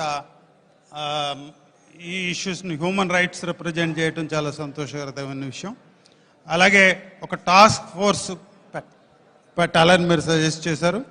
అలాగే అవుట్కమ్ బడ్జెట్ ఒకటి వాచ్ చేయాలని కూడా మీరు చెప్పడం, and we have noted down these issues. ముఖ్యంగా సార్ ఈరోజు జరిగిన ప్రొసీడింగ్స్లో ముఖ్యంగా ఎస్సీ సబ్ ప్లాన్ గురించి మాట్లాడటం జరిగింది sir. In a crux I'm recapitulating the whole proceedings today. So first issue ఏమిటంటే సబ్ ప్లాన్ గురించి డిస్కస్ చేసాం. ద గవర్నమెంట్ ఏం చేసిందంటే రీసెంట్గా మొన్న సండే ఒక ఆర్డినెన్స్ పాస్ చేసింది, అమెండ్మెంట్ ఆర్డినెన్స్. గత 10 సంవత్సరాలుగా ఉన్న ఈ యాక్ట్ని ఒక చిన్న మాట మార్చి అది 10 సంవత్సరాలని బదులు 20 సంవత్సరాలు అంతే ఒక ఆర్డినెన్స్, అమెండ్మెంట్ ఆర్డినెన్స్ తీసుకొచ్చింది. ఎంత కంటి తుడుపు చర్య అంటే దీంట్లో ఎలాంటి, పక్కనే మనకు తెలంగాణ ఉంది, తెలంగాణలో ప్రత్యేక నిధి చట్టం, తెలంగాణ ప్రత్యేక నిధి చట్టం ఫండ్ యాక్ట్ తీసుకొచ్చింది. అంటే మనం we're talking about funds only, funds allocation, utilization, planning. వాళ్ళు డీటెయిల్డ్గా ఈ ఫండ్స్ని ఎలా ప్లాన్ చేయాలి, right from the down, ground level నుంచి, ఫీల్డ్ లెవెల్ నుంచి, departments and funds allocation and utilization, ఇదంతా కూడా సిస్టమేటిక్గా వాళ్ళు చేసిన, కనీసం ఇది 2017లో జరిగిన యాక్ట్ ఇది తెలంగాణలో, అది కూడా ఫాలో కాలేకపోయారు. రెండవ అంశం, ఒక మెషినరీ ఎస్టాబ్లిష్ చేయాలి to implement the scheme, that is not there. కేవలం సోషల్ వెల్ఫేర్ డిపార్ట్మెంటే ఇది ఇంప్లిమెంట్ చేస్తూ ఉంది, and it's over budget, they are not doing it well. అదే కాదు సార్, ట్రాన్స్పరెన్సీ లేదు, ఎక్కడ కూడా వెబ్సైట్లో పెట్టడం కానీ ఎంత కేటాయించారు, ఎంత ఖర్చు అయింది, అసలు ఏమిటి, ఇప్పుడు వీరే చెప్తా ఉన్నారు పాల్ దేవకర్ గారు, outcome budget, what are the outcomes coming out of this, it never discussed, ఎక్కడ కూడా ఈ డిస్కషన్ ఉండదు. ఇలా తీసుకొచ్చిన ఈ చట్టం ఎస్సీలకి ఎలా ఉపయోగపడుతుంది, ఇది మొట్టమొదటి అంశం సార్, కేవలం కంటి తుడుపు చర్యగా చేసిన చర్య. రెండో అంశం చూసినట్టయితే ఎస్సీ కార్పొరేషన్, చాలా ఈ మధ్యలో ఈ మేధావులందరూ చెప్తా ఉన్నారు సార్, ఇది మంత్రులు చెప్తున్నారు, అడ్వైజర్లు చెప్తున్నారు, ఏమని ఎస్సీ కార్పొరేషన్ ద్వారా 20,000 ఖర్చులు 20,000 కోట్లు, 19,564 కోట్లు ఖర్చు పెట్టాం, ఎస్సీలకి లబ్ధి చేశామని చెప్తున్నారు. అయితే దీంట్లో గమనించాల్సింది ఏమిటంటే ఇది స్టాటిస్టికల్ ఇన్ఫర్మేషన్. దీంట్లో గత 20-30 సంవత్సరాలుగా ఇంకా ఎక్కువేనండి మేమందరం పనిచేసాం ఈ ఎస్సీ కార్పొరేషన్. హెడ్ ఆఫీస్లో నేను అడిషనల్ ఎండీగా కూడా పనిచేశాను. ఈ ఎస్సీ కార్పొరేషన్లో భూమి కొనుగోలు అని చెప్పి లేకపోతే ల్యాండ్ డెవలప్మెంట్ అని చెప్పి మైనర్ ఇరిగేషన్ అని చెప్పి ఇలాగ various schemes for the benefit of small and marginal farmers. అలాగే నిరుద్యోగ యువతకి బ్యాంక్ నుంచి కానీ లేకపోతే డైరెక్ట్ కానీ లోనింగ్, శిక్షణ, ఇలాగ వేరు స్కీమ్లు ఉండేవి. లక్షలాది మంది బెనిఫిట్ పొందారు. ఇప్పుడు వాళ్ళందరూ సెటిల్ అయ్యారు. They are well settled in the society today. అవన్నీ పక్కన పడేశారు. 3.5 సంవత్సరాల్లో zero. I will give you the report. ఏం చేశారు? 19,500 కోట్లు ఏమిటంటే పెన్షన్లకు ఇచ్చింది 8,000 కోట్లు. అందరికి ఇచ్చే స్కీమ్ని ఇక్కడ అకౌంట్ ఫర్ చేసి ఎస్సీలు మొత్తం ఇక్కడ బుక్ అడ్జస్ట్మెంట్ చేశారు. రెండవది నవరత్నాల కింద అమ్మఒడి, ఇట్లా నవరత్నాలు రాళ్ళు ఏదో ఈ స్కీమ్ కింద మిగిలిన 11,000 కోట్లు. ఇది లెక్క. అవి తీసుకొచ్చి ఇంతకుముందు సార్కు తెలుసు, మనోహర్ గారికి, అది సెర్ప్ అనే ఆర్గనైజేషన్ ఉండేది, అక్కడ బుక్ చేసేవారు. బడ్జెట్ కింద ఉండేదండి. అది తీసుకొచ్చి ఎస్సీ కార్పొరేషన్లో ఎక్కడైతే ఎకనామిక్ సపోర్ట్ స్కీమ్స్ ఇంప్లిమెంట్ చేయాలో అక్కడ వెల్ఫేర్ స్కీమ్స్ ఇంప్లిమెంట్ చేస్తారు. ఇది తీవ్రమైన అన్యాయము. ఏదో మేము ఆర్డినెన్స్ చేసేసాము, అందరికీ బెనిఫిట్ చేసేసామని చెప్తున్నారు, కానీ ఇది సక్రమైన విషయం కాదు. తర్వాత 27 స్కీముల గురించి మాట్లాడుతూ ఉన్నారు. వేరియస్ స్కీమ్స్ ఇవి చాలా కూడా ఇంపార్టెంట్ స్కీమ్స్. ఇప్పుడు వారు చెప్తూ బెస్ట్ అవైలబుల్ స్కీమ్స్ ఉన్నారు.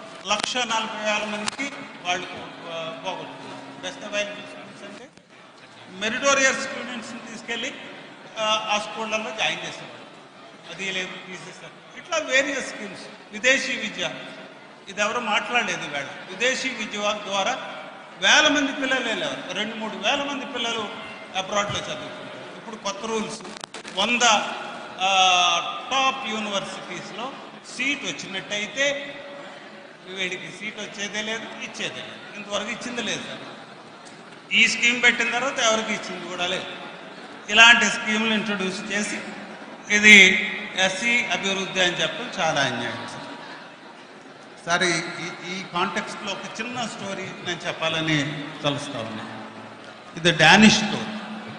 ఇది చాలా కంట్రీస్లో దీన్ని సినిమాలుగా తీశారు, ఇండియాలో కూడా తీశారు.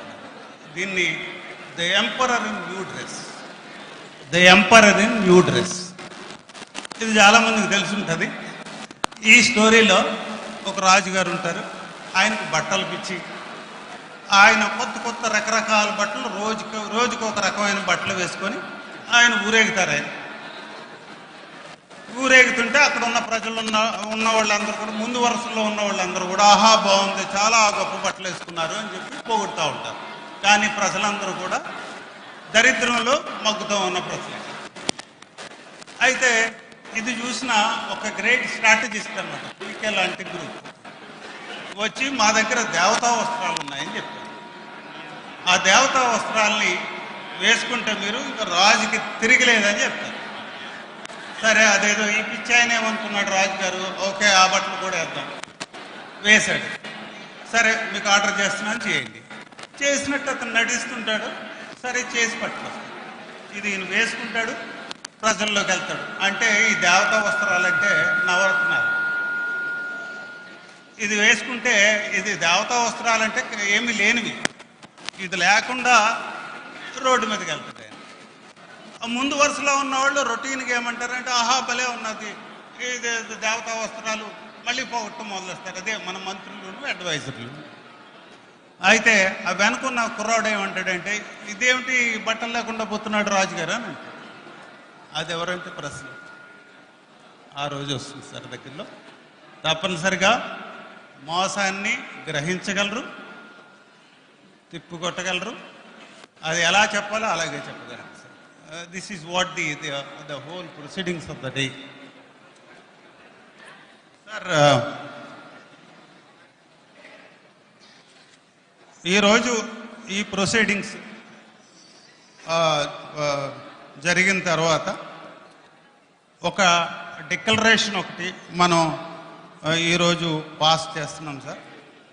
అదేమిటంటే నేను ఒకసారి రీడ్ అవుట్ చేస్తాను సార్. ఇది ఎస్సీ ఎస్టీల సర్వతోభివృద్ధి కోసం ప్రత్యేకంగా ఉప ప్రణాళిక చట్టం తీసుకొచ్చి అందరికీ మార్గదర్శకంగా ఉమ్మడి ఆంధ్రప్రదేశ్ రాష్ట్రంలో నిలిచింది.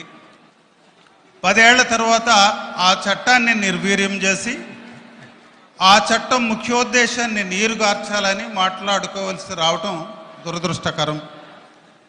ఎస్సీ కార్పొరేషన్ను పరిపుష్టం చేయడం ద్వారా నిరుద్యోగ యువతకు ఉపాధి కల్పన, ఆయా వర్గాలను ఆర్థికంగా బలోపేతం చేసే దిశగా ముందడుగు వేస్తామని ఈ చర్చ సందర్భంగా స్పష్టం చేస్తున్నాం. గిరిజనుల సంక్షేమం, అభ్యుదయ కోసం ప్రణాళికాబద్ధమైన కార్యక్రమాలు చేపట్టడంతో పాటు ఐటీడీఏలకు పూర్వ వైభవం తీసుకురావటాన్ని బాధ్యతగా తీసుకుంటాం. ఎస్సీ ఎస్టీ సప్లాన్ అమలు కాలపరిమితిని మరో 10 ఏళ్ళు పెంచుతామని రాష్ట్ర ప్రభుత్వం ఆర్డినెన్స్ తీసుకురావటం ఒక కంటి తుడుపు చర్యగానే ఈ సమావేశం భావిస్తుంది. సమగ్ర ప్రణాళిక తయారీ, నిధుల కేటాయింపు, వినియోగంపై దృష్టి సారించి నిర్దిష్ట కార్యాచరణతో పూర్తి స్థాయి ప్రత్యేక నిధి చట్టంగా రూపొందించాలని జనసేన పార్టీ ఎస్సీ ఎస్టీల పక్షాన తీర్మానిస్తోంది.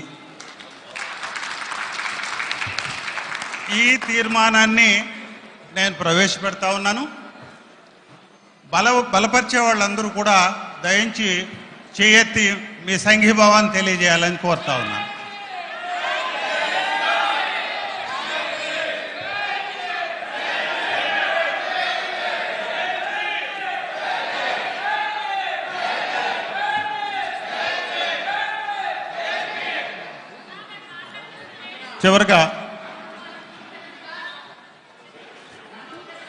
చివరగా గౌరవనీయులు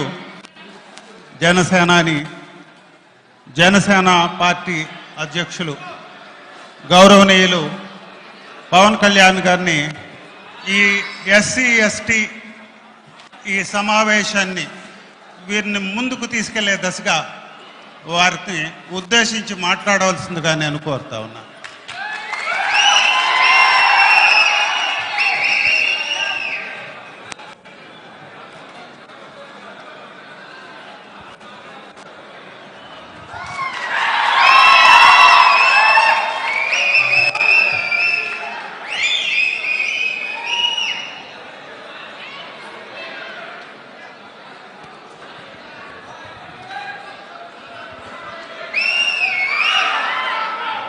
జై భీములు. మనస్ఫూర్తిగా ఎస్సీ ఎస్టీ సప్లాన్ గురించి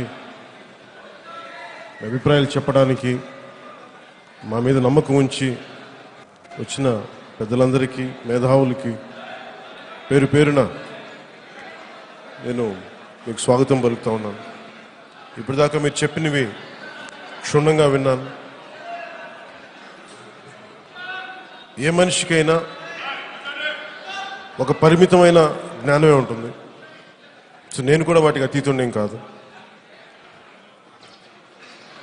పుస్తకాలు వల్ల వచ్చిన విజ్ఞానం ఒకటైతే, క్షేత్రస్థాయి పర్యటనలు మనుషులతో మమేకం అవటం వల్ల దానికి వచ్చే జ్ఞానం కానీ, దానివల్ల నీకు కలిగే చైతన్యం కానీ అది వేరే స్థాయిలో ఉంటుంది. చిన్నప్పటి నుంచి నేను నెల్లూరు జిల్లాలో కొంత పెరిగిన వాడిని. నా దృష్టికి వచ్చింది మొదట మా చుట్టుపక్కల ఉండే యానాదుల జీవితాలు చూసి, ఆచార్య సుధాకర్ గారితో ప్రత్యేకించి ఒక సందర్భంలో ఆయన పదవీ విరమణ సమయంలో వెళ్ళినప్పుడు ఆయన యానాదుల అభ్యున్నతి కోసం వారి కష్ట నష్టాలని శ్రీహరికోట సెంటర్ స్టార్ట్ చేసేటప్పుడు వారి జీవితాలు ఎలా రోడ్ల మీద పడ్డాయి, అది వారు చెప్పిన వారితో పాటు ఉండి ఆ యానాదులతో పాటు మమేకమయ్యి వారి కష్ట నష్టాలని తెలుసుకొని ఆయన ఒక దళిత జాతులకు చెందిన వ్యక్తి అయినా సరే మాకంటే యానాదులు ఇంకా వెనకబడినారని చెప్పి ఎస్టీల పక్షాలు నిలబడి చాలా బలంగా వారి వ్యధని వారి ఆవేదనని ఆయన తీసుకొచ్చిన విధానం, ఆయన ఆంథ్రోపాలజీ బ్యాక్గ్రౌండ్ ఎన్నని కదిలించేసినాయి. అలాంటి వ్యక్తిని నేను గురు సమానులుగా చూస్తాను. అందుకే వారి పాదాలకు నేను నమస్కరిస్తున్నాను.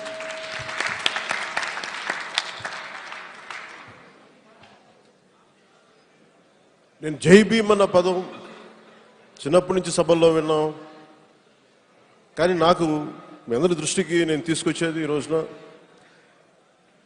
2006, 2007లో కూడా నాకు ఎక్కువ దళిత చైతన్యం లేదంటే బీసీ చైతన్యంతో నిండిపోయి ఉన్న మేధావులు పెద్దలు చాలా పరిచయం నాకు, నా సన్నిహితులు. ముఖ్యంగా నాకు ఆ జై భీమ్ అన్న పదాన్ని నాకు గుండెల్లోకి ఎక్కించిన మా మాస్టర్జీ గారికి మనస్ఫూర్తిగా నేను ధన్యవాదాలు తెలుపుకుంటాను. అలాగే దళిత చైతన్యం గురించి ఎక్కడో ఢిల్లీలో ప్రొఫెసర్గా పనిచేస్తూ ఢిల్లీ యూనివర్సిటీలో ప్రొఫెసర్గా పనిచేస్తూ ఆయన నన్ను వెతుక్కుంటూ వచ్చి, అంటే ఈ సభకి మూల కారకులు అంటే ఇంతమందిని కలపగలిగిన ఒక చిన్న దేనికైనా ఒక కేంద్ర బిందువు ఉంటుంది. అలాంటి కేంద్ర బిందువు అయిన శ్రీపతి రాముడు గారికి మనస్ఫూర్తిగా నా ధన్యవాదాలు తెలుపుకుంటున్నాను.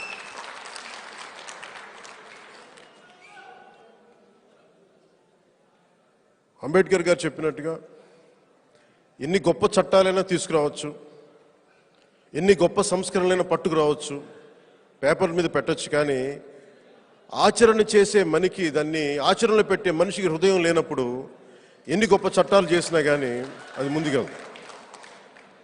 అలాగే పెద్దలు పాల్ దివాకర్ గారిని ఈరోజు నేను ఎప్పుడు విన్నాను, కానీ వారి గురించి ఈరోజే నేను మిమ్మల్ని చూడటం ఇదే మొదటిసారి.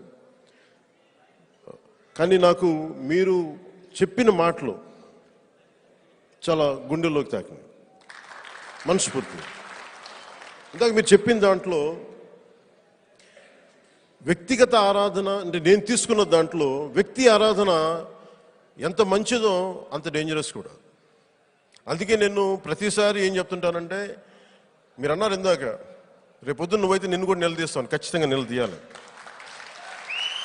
ఇక్కడ నేను సమాధానం చెప్పుకునే పరిస్థితుల్లోనే ఉండాలనుకుంటాను. సమాధానం చెప్పకూడని పరిస్థితిలో ఒక రాజ్యాంగ పదవిని అధిరోహించిన తర్వాత ఎవ్వరికీ నేను సమాధానం చెప్పడానికి అంటూ లేదు. ఆ విధానమే సరైనది కాదు. అది అలా అంటున్నారు ఎవరన్నా అంటే అది బాబాసాహెబ్ అంబేద్కర్ మీద గౌరవం లేని వ్యక్తులు అలా మాట్లాడతారు.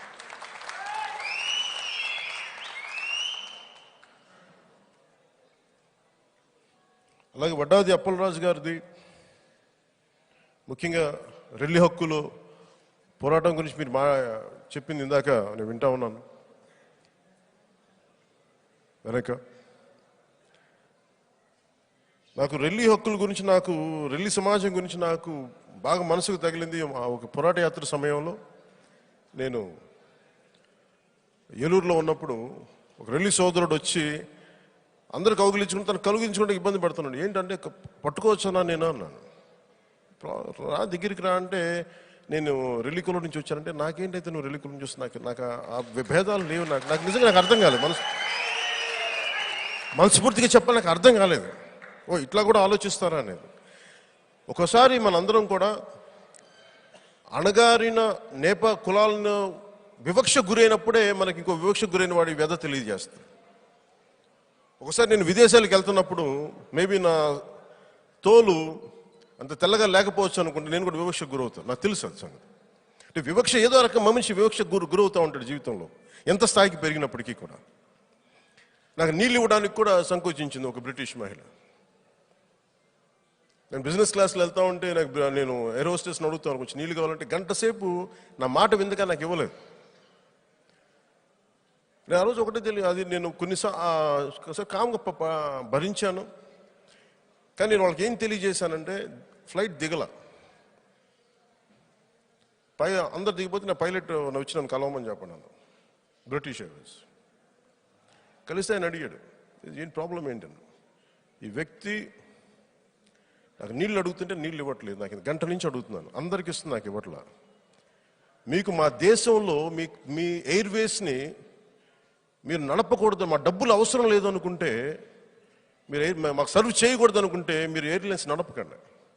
కానీ మా డబ్బులు తీసుకొని కూడా మీరు మాకు నీళ్ళు ఇవ్వడానికి మీరు ఇంత రేషియల్ ఫీలింగ్ అయితే మటుకు దీన్ని నేను ప్రతిఘటిస్తున్నాను. దీన్ని వాళ్ళు చాలా ప్రొఫ్యూజ్గా సారీ చెప్పారు. అంటే అందరూ ఒకేలా ఉంటారని నేను చెప్పట్లేదు. చాలా ప్రొఫ్యూజ్లీ వాళ్ళు అపాలజీస్ చెప్పి నాకు 5-6 వైన్ బాటిల్స్ ఇవ్వబోయారు.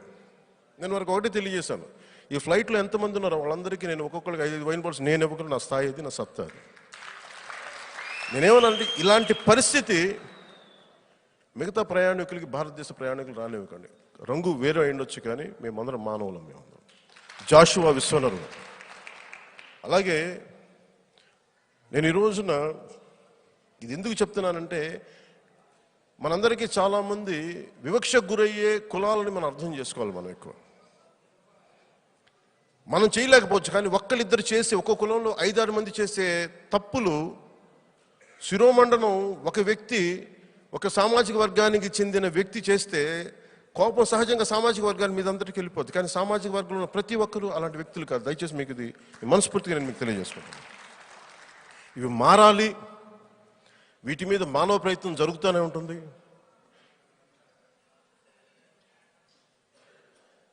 మనకి శేఖర్ గారు కూడా 2014లో పార్టీ స్టార్ట్ చేసినప్పుడు ఆయన చాలా ఆశలతో వచ్చారు. నేను అన్ని కులాలని తిట్టేస్తానని చెప్పి, అధికారం చూసిన కులాలను తిట్టేసి బడుగు బలహీన వర్గాలు మిగతా అధికారం రాని కులాల ఐక్యత రావాలని చెప్పి, అది నేను ఆ రోజు నేను ఎందుకు మాట్లాడలేదంటానికి ఈ రోజు నేను మీ అందరూ పెద్దలందరూ ఉన్నారు వివరణ ఇస్తున్నాను. ఎందుకంటే సమాజాన్ని మనం కొన్ని కోణాలతోనే చూడలేము, ఒక్క కోణంతోనే చూడలేము. చాలా మోర్ వైడర్ యాంగిల్లో చూడాలి, మోర్ హోలిస్టిక్గా చూడాలి, సమగ్రంగా చూడగలగాలి. ఇక నేను చూసింది ఈ రోజున మనం దామాషా పద్ధతి అంటే చాలా సింపుల్గా, పెద్దలు మీకు ఇంటలెక్చువల్ భాష కాకుండా మామూలుగా పామరుడి భాష మాట్లాడుతున్నాను. మేమెంతో మాకు అంత, మా జనాభా ఎంతో మాకు అంత. ఇందాక మీరు చెప్పినట్టుగా మన కష్టం, మన శ్రమ, మా అక్క చెల్లెళ్ళు పోరాటం మా చేసింది, మా అన్నదమ్ములు శ్రమ ఫలితం. మిగతా వాళ్ళు మనం అడగట్లేదు, మీరు చెప్తుంది అదే. మేము ఎంత శ్రమ దానం చేశామో అంత శ్రమకు తగ్గ ప్రతిఫలం మనకి ఇమ్మనే కోరుకుంటున్నాం. ఈరోజు ఎస్సీ ఎస్టీ సబ్ ప్లాన్ సామాన్య జనావళికి అర్థం కావాలి అంటే ఎవరు ఎంత శ్రమ చేశారు, ఎవరు ఎంత జనాభా ఉందో ఆ జనాభాకు తగ్గట్టుగా వారి బడ్జెట్ కేటాయింపులు జరగాలి. అది జరగలేకపోవటం వల్ల నిజంగా, ఎందుకంటే ఎంపవర్ చేయటం, సాధికారత ఇవ్వడం ఈ పాలించే వాళ్ళకి ఇష్టం ఉండదు. మనం దేహి అంటే కుదరదు, మనం పోరాటం చేసే తీసుకోవాలి. అంతేకాని దేహి అంటే ఎవరు ఇవ్వరు. మన రాజధాని సమయంలో కూడా రెవరెండ్ లాజరస్ గారు అడిగింది ఆ రోజున, మనకి ఈ అసైన్డ్ భూములకి మాకు సరైన రేట్ రావట్లేదు, ఒక భూమి పత్రాలు లేవు, మాకు అసైన్డ్ భూములే, కానీ మా పిత్రార్జితం కాదు, మాకు ప్రభుత్వం ఇచ్చిన భూములు, ఇందిరాగాంధీ గారి టైంలో ఇచ్చిన భూములు, మాకు దీనికి కూడా మాకు ఇవ్వాలి అంటే పక్కనున్న గట్టుకు అటువైపున్న భూమికి ఇంత ఖరీదుండి మాకు ఇంత ఉంటే, ఆ రోజు నేను అన్ని పార్టీలతో పాటు సమానంగా గళమెత్తి రెవరెండ్ లాజరస్ గారికి మద్దతుగా నిలబడి ఒక 150 రూపాయలు గజానికి ఇంక ఎక్కువ ఇవ్వగలిగే పరిస్థితులకి జనసేన తన వంతు తను కృషి చేసింది. ఇది అంటే ఇందాక సుధాకర్ గారు మాట్లాడుతూ వాళ్ళు మాట్లాడింది ఏంటంటే, ముఖ్యంగా ఇది ఎకనామిక్ ఈక్వాలిటీ, సోషల్ ఈక్వాలిటీ. అంటే ఆర్థిక పరిపుష్టి జరగాలి, సామాజికంగా సమతుల్యత ఉండాలి, సోషల్ బ్యాలెన్స్. ఈ రెండు చాలా, మనుషుల శాతం కొద్దిగా మారుతారు, కానీ సమూహం మారడం చాలా కష్టసాధ్యమైన ప్రక్రియ అది. సో నాకు వారు చెప్తున్నది, నేను తీసుకున్నది ఈ రోజున, అద్భుతాలు చేస్తాం, అద్భుతాలు సాధించేస్తామని చెప్పను కానీ నిరంతరంగా ఒక సమతుల్యత లేదంటే ఆర్థిక పరిపుష్టి తేగలిగే అణగారిన ఎస్సీ ఎస్టీ ఈ సబ్ ప్లాన్ సంపూర్ణంగా మోసపూరితనంగా కాకుండా మాటకారితనంతో మాయలు చేయడం కాకుండా దేనికైతే ఇంటెంట్ చేయబడి ఉందో ఎవరికైతే వెళ్ళాల్సింది ఉందో అది ఖచ్చితంగా నేను మీకు నెరవేరుస్తాం. అలాగే మీకు పాల్ గారు చెప్పినట్టుగా ముఖ్యమంత్రి అయితే మీరు ఖచ్చితంగా నన్ను నిలదీసే ఒక చేయలేని పక్షంలో నిలదీసే హక్కు ఉంది. అలాగే 70 సంవత్సరాల తాలూకు ఇన్స్టిట్యూషనలైజ్ అయిపోయింది, వ్యవస్థీకృతం అయిపోయింది. ఎస్సీ ఎస్టీ సబ్ ప్లాన్ని గత 79లో ఎప్పుడో మనకి ఇనిషియేట్ చేసింది. ఇది వ్యవస్థీకృతం అయిపోయింది. ఫండ్స్ డైవర్షన్ అనేది గత 10 ఏళ్లలో జరుగుతుంది, ఎంతో కొంత జరుగుతూ ఉంది. దీన్ని ఒక టర్మ్లో కరెక్ట్ చేయగలం. ఎంత కరెక్ట్ చేయగలం నాకు నిజంగా పరిపాలన అనుభవం ఇంకా నేను లేదు కాబట్టి, ఇంకా పరిపాలనలో లేను కాబట్టి నేను ఖచ్చితమైన మాట ఇవ్వలేకపోతాను. కానీ ఏ లోపాలు ఉన్నాయి అనేది నేను మీకు I will be like a white paper, మీకు చాలా పారదర్శకంగా అయితే నేను మీకు నిలబడతాను.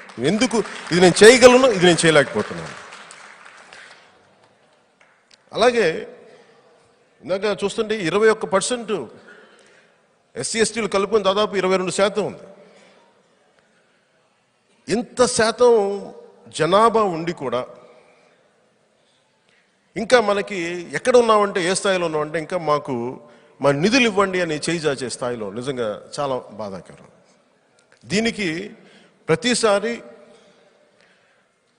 ఏవైతే పాలిస్తున్నాయో ఆ వ్యక్తుల సమూహాల్ని అనడం కంటే కూడా ఒక్కసారి మనలో మనం కూడా తొంగి చూసుకోవాలి. మన వ్యవస్థల్లో, మన కులాల్లో, మన సమాజంలో, మన నాయకత్వాల్లో మనలో ఉన్న లోపాలు ఏంటి, మనం ఎక్కడ కరెక్షన్ చేసుకోవాలి, దీన్ని కూడా దృష్టిలో పెట్టుకోవాలి.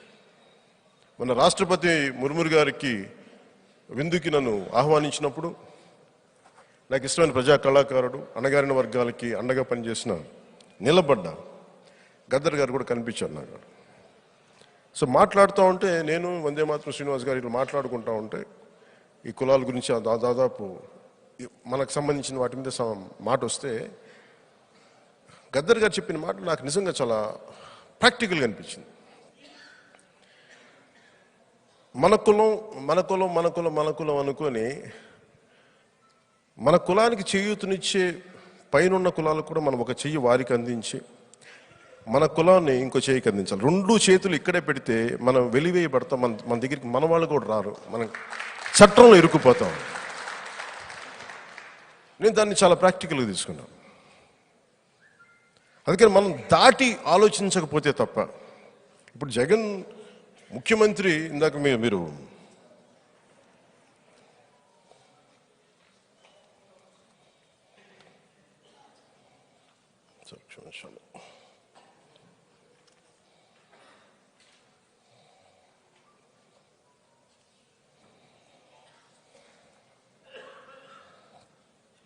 ఇందాక మీరు మాట్లాడుతూ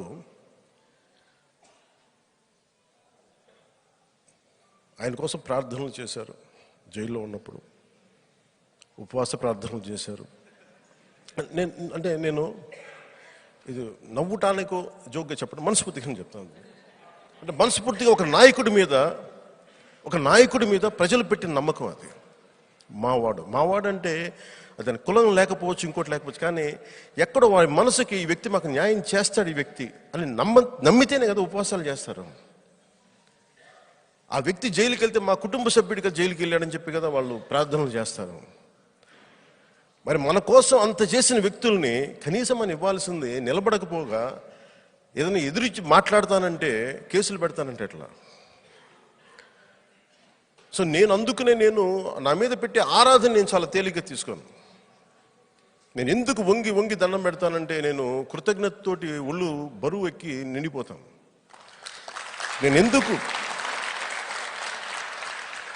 నేను ఇక్కడ ప్రజల కోసం ఒళ్ళు దాచుకోకుండా చాకిరీ చేయడానికి నేను మనస్ఫూర్తిగా.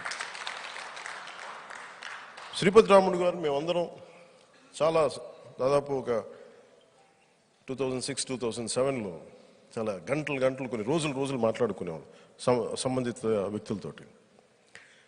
ఆ రోజుల నుంచి నేను చూస్తుంది లాస్ట్ 15-18 ఇయర్స్గా ఈ రోజుకి మనం ఎస్సీ ఎస్టీ సబ్ ప్లాను ఇంకా మనకి విదేశీ విద్య పథకాలు రాలేదని మాట్లాడుతున్నాం, కానీ ఎందుకు మనం అధికారానికి చేరువయ్యి ఎందుకు మనం చూడలేకపోతున్నాం అన్న యాంగిల్ చూడనంత కాలం ఎప్పుడు మనం ఇదే పరిస్థితిలో ఉంటాం. మరి సమస్య ఎక్కడ ఉంది అని మనం ఆలోచిస్తే any extreme opinion, any extreme angle మనం చూస్తే పర్స్పెక్టివ్ అనేది పట్టుకొని మనం ముందుకు వెళ్దాం అంటే ఎక్కడో చోట ఆగిపోతాం. మనం అందుకనే సప్పుల్గా ఫ్లెక్సిబుల్గా ఉన్నాము.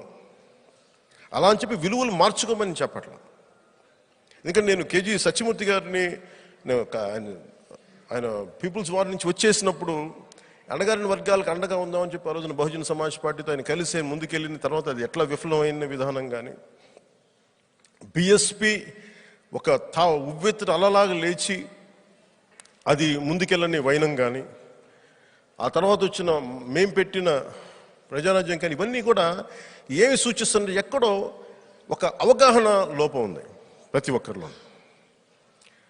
గుడ్డి ద్వేషం మంచిది కాదు, సమాజం విచ్ఛిన్నం అయిపోతుంది. మన హక్కుల్ని కాలరాచే ఎవరినైనా సరే ఎదుర్కోవాలి, ఖచ్చితంగా ఎదుర్కోవాలి, దాంట్లో ఇంకొక మాట లేదు. నేను ఇలా మనం మాట్లాడుతుంటే నాకు ఈ మధ్యన చాలా కష్టమైంది ఏమైంది అంటే, కోనసీమ ఒక సమస్య పెట్టారు. అది యాక్చువల్ సమస్య కాదు. కృష్ణా జిల్లాకి ఎన్టీ రామారావు గారి జిల్లా పేరు పెట్టినప్పుడు కోనసీమకి అంబేద్కర్ గారి జిల్లా పేరు పెట్టడం పెడితే అసలు దాంట్లో తప్పు అనిపించలేదు నాకు.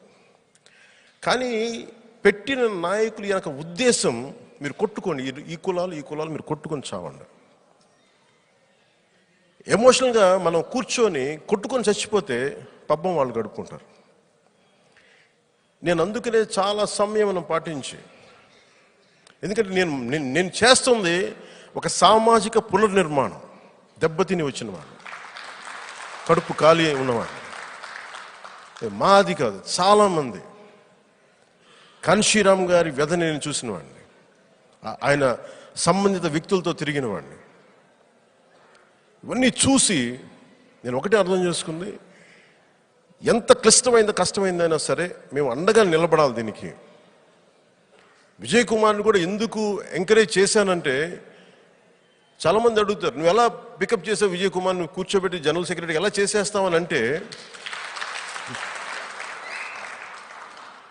నాకు ఒకటే కనిపించింది, అతనిలో నాయకత్వ లక్షణాలు కనిపించినాయి. జైలుకి వెళ్ళగలడు, పోరాటం చేయగలడు, ఒత్తిడి నాయకత్వం అంటేనే ఒత్తిడి తీసుకోగలడు, నువ్వు నమ్మిన సిద్ధాంతానికి నిలబడి ఉండటం. నాకు అంతకుమించి వేరే లక్షణాలు ఏం అవసరం లేదు నాకు నాయకుడికి. నిజాయితీ ఉంది, నిబద్ధత ఉంది. అందుకు నేను విజయ్ని నక్కుని చేర్చుకున్నాను. ఎందుకంటే ఎవరో ఒకసారి కొన్ని సమయాల్లో ప్రత్యేక పరిస్థితుల్లో ఒక స్పెషల్ థ్రస్ట్ ఇవ్వకపోతే కొత్త నాయకత్వం మిగతా కులాల నుంచి రాదు. నేను మాటలతోటి నేను కూర్చోబెట్టి నేను మీ వాడిని నేను చెప్పలేను. అట్లా నేను మీ వాడిని నేను ఎప్పుడు చెప్పగలనంటే, నేను పని చేసే చెప్పగలను, హక్కుని చేర్చుకుని చెప్పగలను తప్ప పని చేసి మీకు అనిపించాలి మావాడని నేను చెప్పను మాట. మీరు ఆ దృష్టిలో చూడాల్సిందని నేను కోరుకుంటున్నాను. అలాగే ఎస్సీ ఎస్టీ సబ్ ప్లాన్కి సంబంధించి నేను ముఖ్యంగా షెడ్యూల్ ట్రైబ్స్ సంబంధించి గంగుల గారికి కూడా తెలుసు, అరకు వ్యాలీ నేను మన పర్యటనకి వెళ్ళినప్పుడు నేను ఈ పోరాట యాత్రప్పుడు చాలా బాధాకరమైన పరిస్థితులు. పిల్లలకి నీళ్లు తాగడానికి కూడా పురుగులు తిరుగుతున్న నీళ్లు. ఒక లైబ్రరీలో కూర్చొని 100 పుస్తకాలు చదవడం కంటే కూడా ఒక 3 రోజుల తాలూకు ఒక క్షేత్రస్థాయి పర్యటన చాలా గొప్ప పాఠాలు నేర్పుతుంది. నేను ఆ రోజు వెళ్ళినప్పుడు వారు తాగే నీళ్లు కానీ, వారికి బిడ్డలకు వచ్చే చర్మ వ్యాధులు కానీ, వారికి ఇవ్వాల్సిందల్లా ఒకటి సహజంగా ఉండే వారి జీవన శైలి నుంచి మనం ఈ ఆధునీకరణ అంటాం, లేదంటే మనకి ఈ న్యూ ఏజ్ కామర్స్ కానీ, ఈ మార్కెట్ బేస్డ్ కామర్స్ కానీ, వాటిని దూరంగా తీసుకొచ్చేసాం వాళ్ళకి సాంప్రదాయమైన జీవితం నుంచి. అందువల్ల వాళ్ళకి కొత్త రకమైన జబ్బులు వచ్చేసినాయి. ఇవన్నీ చూసి నేను అర్థం చేసుకుంది, ఎట్లా అయినా సరే. అలాగే ఐటీడీఏ గురించి ఇందాక మాట్లాడుతూ ఉంటే శంకరన్ గారు అనుకుని ప్రపోజ్ చేసింది, ఐటీడీఏ ఇనిషియేట్ చేసింది. ఐటీడీఏకి సంబంధించి చాలామంది ఔత్సాహికులైన యువత, అన్న నాకు ఒక మార్షల్ ఆర్ట్స్ వచ్చి నేను మలేషియాకి వెళ్ళాలి, ఐటీడీఏ నుంచి మాకు ఫండ్స్ రావాలి, మాకు ఫండ్స్ ఇవ్వట్లేదు. వాడి హక్కు కదా అంట. దీనికి కూడా రికమెండేషన్.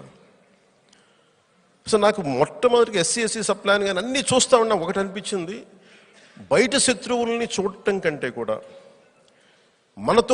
మనతోటే ఉండి మన పక్కనే ఉండి మన అనుకూల శత్రువుల్ని మీరు గుర్తించాలి. మన ఎదుగుదలకి బయట కనిపించే కారణాలు కాకుండా మన పక్కనే ఉండి మనల్ని ఎందుకు ఎదగనివ్వట్లేదు అన్న వ్యక్తులను కూడా మనం ఆలోచించి వారిని సరైన తీరులో రీతిలో దూరం పెట్టకపోతే, ఎప్పుడు కోట ద్వారాలు బయటవాడు కొట్టడు, లోపల వాడు ఓపెన్ చేస్తేనే బయటవాడు లోపలికి రాగలడు. అలాగే ఈ ఎస్సీ సబ్ ప్లాన్కి సంబంధించి ఎందుకు ఇంతమంది ఎమ్మెల్యేలు ఉన్నారు, ఇంతమంది ఎస్సీ ఎమ్మెల్యేలు ఉన్నారు, ఇంతమంది ఎస్టీ ఎమ్మెల్యేస్ ఉన్నారు, ఎందుకు మీరు బలంగా మాట్లాడరు? నన్ను ఆ మధ్య నాకు పేరు ప్రస్తావించడానికి అది సున్నితమైన అంశం కాబట్టి చెప్పట్లేదు. ఒక ఐఆర్ఎస్ అధికారి, ఇన్కమ్ ట్యాక్స్లో చాలా పెద్ద స్థాయిలో ఉన్న వ్యక్తి, ఈ మధ్యన ఇక్కడ మ్యారేజ్ జరిగింది ఒక 1 year బ్యాక్స్. ఆయన నన్ను పని కట్టుకుని నన్ను ఆహ్వానించాను. ఆయన నాకు తెలుసు చాలా సంవత్సరం నుంచి. అయితే వారి కుటుంబ సభ్యులు ఎవరో వైసీపీలో ఉంటారు. నేను వారికి ఒకటి చెప్పాను, సార్ మీరు నన్ను పిలిస్తే మీ ఇంట్లో కుటుంబ సభ్యులకి ఇబ్బంది అవుద్ది, నేను రానులేండి అన్న. ఆయన పంతం పట్టి అవేమీ లేదు, ఆయన ఎస్సీ కులాలకు చెందిన వ్యక్తి, నాకు తెలిసి ఆయన మాదిగల కులానికి చెందిన వ్యక్తి అనుకుంటా. సో నేను చెప్పాను ఇబ్బంది అవుతుంది సార్, మళ్ళీ మీరు ఇబ్బంది పడదు లేదంటే ఆయన బలంతో పెడితే నేను బయలుదేరబోయాను. ఫ్లైట్ ఎక్కబోతున్నాను ఇంకొక అరగంటలో. వెంటనే ఆయన ఫోన్ చేసి క్షమించాలి మీరు బయలుదేరద్దని చెప్పన్నారు మిమ్మల్ని. దేనికంటే ఇక్కడ నాయకులు మిమ్మల్ని వస్తే ఆయన రారు, ముఖ్యమంత్రి స్థాయిలో ఉండే వ్యక్తి రారంటాను. పాపం వాళ్ళ పార్టీ సంబంధం అయింది కాబట్టి నేను ఆప్ చేశాను. మరి ఇదే పెళ్లికి ఈ ముఖ్యమంత్రి వేరే పెళ్లికి వెళ్ళినప్పుడు వాళ్ళ ఇళ్ళకి వెళ్ళాను. అక్కడ అడ్డు రాంది ఇక్కడ ఎందుకు అడ్డు వచ్చింది? పెద్ద పెద్ద పత్రికాధిపతుల పెళ్లిళ్ళకి వెళ్ళాం, పెద్ద పెద్ద పారిశ్రామికవేత్తల పెళ్లికి వెళ్ళాం. అక్కడ రాని అడ్డు అంటే వాళ్ళకి చెప్పలేడు, వాళ్ళని శాసించలేడు. ఇక్కడ మనల్ని శాసించగలరు, అంతే తేడా. భయం మనకి. నేను ఒకటి చెప్తాను జనసేన తరపు నుంచి, నేను మీ వాడిని, మీ మనిషిని. అన్ని కరెక్ట్ చేస్తానని చెప్పట్లా, ఎందుకంటే వ్యవస్థీకృతం అయిపోయిన ఈ విషయాల్ని ప్రక్షాళన చేయటం చాలా కష్టసాధ్యమైంది. కానీ నేను నిలబడే వ్యక్తిని. మీ చేత ఒక 2 తిట్లు మీలాంటి పెద్దలు తిడితే నేను భరిస్తాను, సరిదిద్దుకుంటాను, తప్పు లేదని ఉంటే సరిదిద్దుకుంటాను. సుధాకర్ గారు లాంటి పెద్దలు కూర్చోబెట్టి ఇక్కడ లోపాలు ఉన్నాయి, అసలు ముందు ఎస్సీ సబ్ ప్లాన్ ఎక్కువ వివరించాలి. మీరు ఇందాక ఒక పర్టికులర్ పదం వాడారు సార్, అది అవుట్కమ్ బడ్జెట్. ఈ అవుట్కమ్ బడ్జెట్ అనేది సామాన్యుడికి తెలిసేలాగా మేము తీసుకెళ్తాం సార్. ఎందుకంటే మీ హక్కు, నా డబ్బు, నా శ్రమ, నా హక్కు, ఆ హక్కుని తీసుకెళ్తాం. వీటన్నిటికీ చెయ్యాలి అంటే చాలా సింపుల్గా మనం అర్థం చేసుకోవడానికి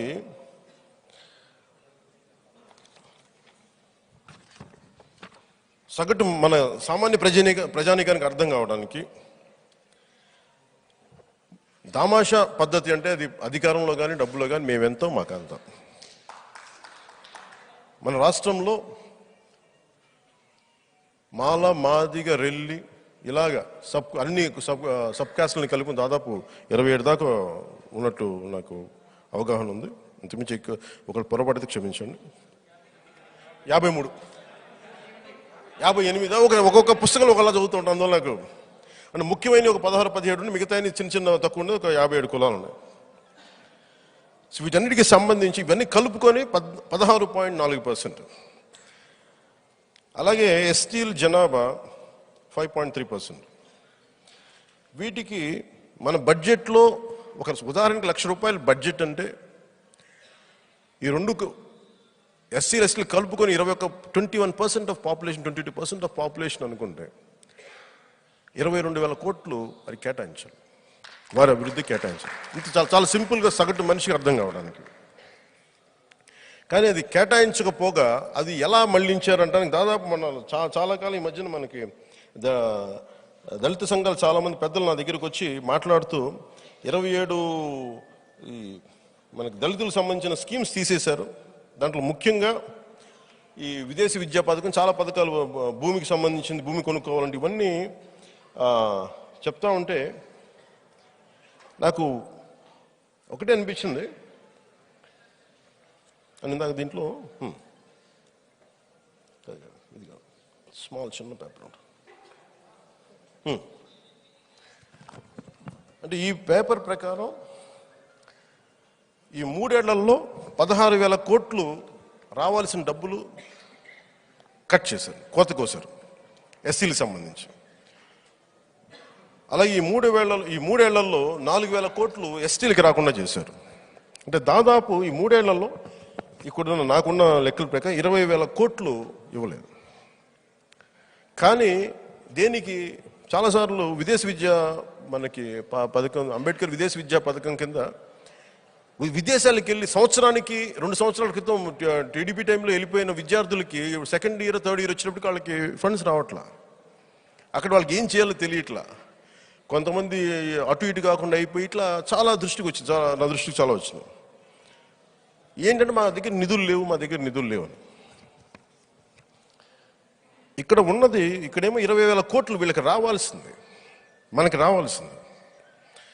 ఏపీ గవర్నమెంట్ వాళ్ళ పబ్లిసిటీ ఖర్చు 15,000 కోట్లు ఖర్చు పెట్టారు. అలాగే స్కూళ్ళకి, గవర్నమెంట్ ఆఫీసులకి వైసీపీ పార్టీ రంగులు వేసినందుకు 4,500 కోట్లు ఖర్చు పెట్టారు. మళ్ళీ తిరిగి అక్కడ తవ్వాలి, వాటిని మార్చిన తిరిగి గవర్నమెంట్ కోర్టు తిట్టిన తర్వాత దానికి 2,000 కోట్లు మళ్ళీ ఖర్చు పెట్టారు మామూలుగా వేయడానికి. అంటే ఇక్కడ 2 లెక్కలను తీసుకుంటే 19,500 ఓకే 21,500 క్రోర్స్ దుర్వినియోగం చేశారు. ఎస్సీ ఎస్టీ సబ్ ప్లాన్ దెబ్బ కొట్టి 21,500 క్రోర్స్ వేస్ట్ చేశారు. ఎవరు తినలే, కనీసం ఎవరికి పనికి అక్కడికి రాని డబ్బు అది. ఇదే 20,000 కోట్లు మీరు ఊహించుకోండి. ఎంతమంది విదేశీ విద్యార్థులు ఆగిపోయేవాళ్ళు కదా, ఇంకెంత ఉన్నత చదువులు చదువుకునేవాళ్ళు, ఇంకెంతమంది వ్యాపారాలు చేసుకునేవాళ్ళు, ఇంకెంతమందికి భూమి కొని ఉండొచ్చు. ఇలా ప్రతిదీ ఇందాక పాల్ గారు చెప్పినట్టుగా అవుట్కమ్ బడ్జెట్ని మనం గట్టిగా పట్టుకుని ఏం మాట్లాడక్కర్లా. ప్రభుత్వం మీకు ఇచ్చిందే, మనం సృష్టించక్కర్లా, మన కల్పన చేయక్కర్లా. వారు ఇచ్చిన బడ్జెట్నే చాలా విపులంగా చూసి చాలా ఎనలైటికల్గా ఒక టాస్క్ ఫోర్స్ లాంటిది ఖచ్చితంగా పెడుతుంది. ఆ టాస్క్ ఫోర్సు దాంట్లో ఒక స్కీమ్, ఒక రూల్ లాగా పెట్టి రేపొద్దున మేము ప్రభుత్వంలోకి వచ్చినా మీరు ఖచ్చితంగా మమ్మల్ని అడగాలి. ఖచ్చితంగా మీకు, ఎందుకంటే వెన్ వీఆర్ గివింగ్ ట్రాన్స్పరెన్సీ, మమ్మల్ని ప్రశ్నించే, మమ్మల్ని నిలదీసే హక్కు మీకు ఇస్తే తప్ప you will never get empowered. And will make sure Janasena will empower SC ST communities. Make sure this is our commitment. ఏదైనా సరే పారదర్శకంగా పెడతాను. ఎందుకంటే నేను దెబ్బలు తిని వచ్చిన వాడిని, ఒక సామాజిక మార్పు కోసం వచ్చిన వాడిని, నిలబడ్డవాళ్ళు, పారిపోలేదు. నేను అనుకున్నాను కాంశీరామ్ గారు వస్తే నిలబడ్డ మార్పు వస్తా అనుకున్నాను. పాప ఆయన ఉండనివ్వలేదు, ఆయన వెళ్ళిపోయారు.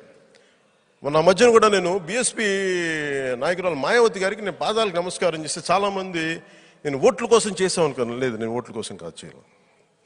ఒకరి పాదాలకు నమస్కారం పెట్టినంత మాత్రం వారి కుటుంబ సభ్యులు, వారి కులం కానీ, వారి సపోర్టర్స్ కానీ ఓట్లు వేస్తారు. నేను అంత దిగజారుడు స్థాయి వ్యక్తిని కాదు, నేను అట్లా ఆలోచించలేదు. అంటే నేను ఎందుకు ఆవిడ పాదాలకు నమస్కరించాను. చాలామంది ఆవిడకి ఇష్టం ఉండకపోవచ్చు, కొద్దిమందికి ఇష్టం లేకపోవచ్చు, ఆవిడ మీద విమర్శలు చేయొచ్చు, నేనేమేం కాదంట్లా. కానీ నేను ఆవిడంటే గౌరవం అంటే కుల వివక్షతో కూడిన సమాజంలో ఒక మగవాడు రావటమే కష్టం. అలాంటిది ఎక్కడో ఉత్తరాది భారతంలో చాలా చిక్కగా ఉండే కుల వివక్ష ఉన్న రాష్ట్రం నుంచి వచ్చి ఒక స్త్రీ అయ్యండి, ఒక ఆడపొడు చేయండి అన్ని నిలదొక్కుని సైకిల్ యాత్రలు చేసి ఆవిడ కూర్చొని ఒక దేశ స్థాయి రాజకీయాలు నడిపిన వ్యక్తి నాకు చాలా గొప్ప ఒక మహోన్నతంగా అనిపించింది. అందుకే ఆవిడకి నమస్కారం చేస్తాను. అంటే నేను ఎందుకు చెప్తున్నానంటే నేను మన కులాలని నేను ఇంత అర్థం చేసుకునేవాడిని అని చెప్పడానికి అర్థం చేసుకున్నాను. మీకు నిజంగా దామోదరం సంజీవయ్య గారిని ఎంతమంది గుర్తుపెట్టుకున్నారండి? ఎంతమంది గుర్తుపెట్టుకున్నారు? ఆయన చేసిన పాలసీస్ కానీ, వృద్ధాప్య పెన్షన్ కానీ, అణగారిన వర్గాలను ఎక్కువ అన్ని వర్గాలను సమానంగా చూసిన మహానుభావుడు, గొప్ప మహానుభావుడు ఆయన. గ్రేట్. తెలుగు భాషకి, తెలుగు వాడుక భాషని ఇది ఉత్తర ప్రత్యుత్తరాలకి వాడాలి, తెలుగుని ఉత్తర ప్రత్యుత్తరాలకి వాడాలి, ఎక్కడ ఇంగ్లీష్ కాదు మన భాషను వాడాలని చెప్పిన మహానుభావుడు దామోదరం సంజీవయ్య గారు. అలాగే ఇందాక దారిలో వస్తూ ఉంటే నేనేం కోరుకున్నాను, ఎలాంటి సమాజం కోరుకున్నానంటే జ్యోతి ఇప్పుడే మన మన బ్రిడ్జి దాటగానే ఆత్మకూరు గ్రామ పంచాయతీ అంట, హైవే నుంచి చూస్తూ ఉన్నా. చూస్తుంటే జ్యోతిబా పూలే, డాక్టర్ వైఎస్ రాజశేఖర రెడ్డి ముఖద్వారం అని ఉంది. నేను అడుగుతున్నాను అది కాదు, కనీసం ముఖద్వారానికి కూడా వైఎస్ రాజశేఖర రెడ్డి గారు గొప్ప ఆయన మేము కాదనట్లేదు, ఆయన చేసినవి ఆయన అనుభవం ఉంది. But not in comparison with Jyotiba Phule, not in comparison with Babasaheb Ambedkar, not in comparison with Narayan Guru. ఈ మహానుభావుల్ని not in comparison with Sahu Maharaj. ఈయన అర్థం చేసుకోవాలి. అంటే ఎక్కడో చోట చిన్నదే అయిండొచ్చు. జ్యోతిబా పూలే, వైఎస్ రాజశేఖర రెడ్డి గారి పేరు చిన్నదే చూసేవాళ్ళు పెద్ద తట్టకపోవచ్చు, కానీ నేనేం ఆలోచిస్తాను దాని వెనక నీ ఉన్న ముఖ్య ఉద్దేశం చెప్పు నాకు. అంటే పూర్తి నువ్వు మర్యాద ఇవ్వవు, మేము వచ్చేస్తాం మధ్యలోకి. మేము అనుకుంటుంది జ్యోతిబా పూలే గారిదంటే జ్యోతిబా పూలే గారు, ఇంకా మధ్యలో ఇంకెవరు ఉండవు. గౌరవం ఇస్తే సంపూర్ణ గౌరవం ఇవ్వు, ఆదా గౌరవాలు ఇవ్వకు.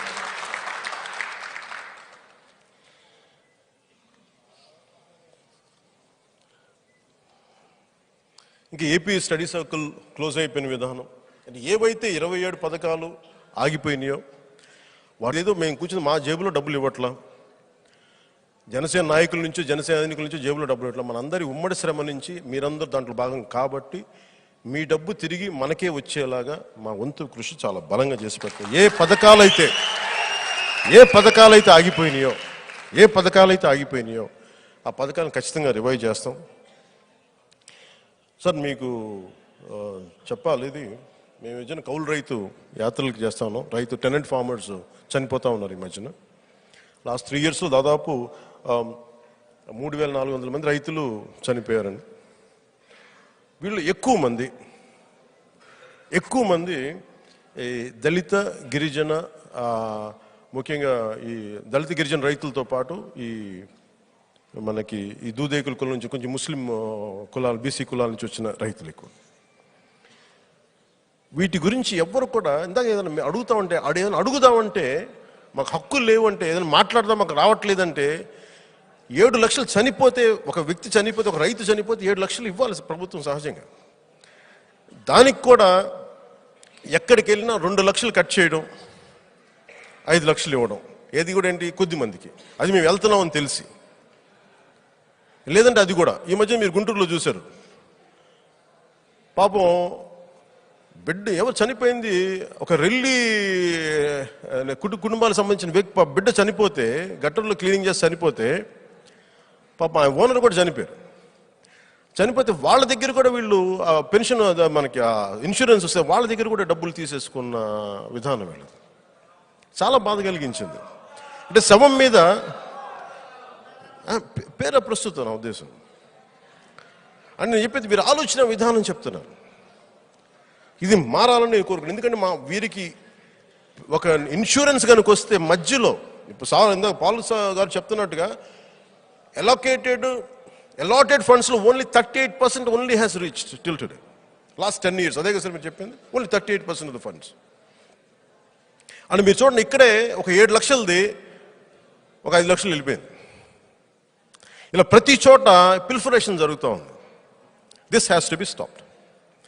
దీనికి రావాలంటే నేను ఒకటే కోరుకుంటున్నాను, ముందు మనలో మనం సంస్కరించుకోబడకుండా మనం ఎదగలేము.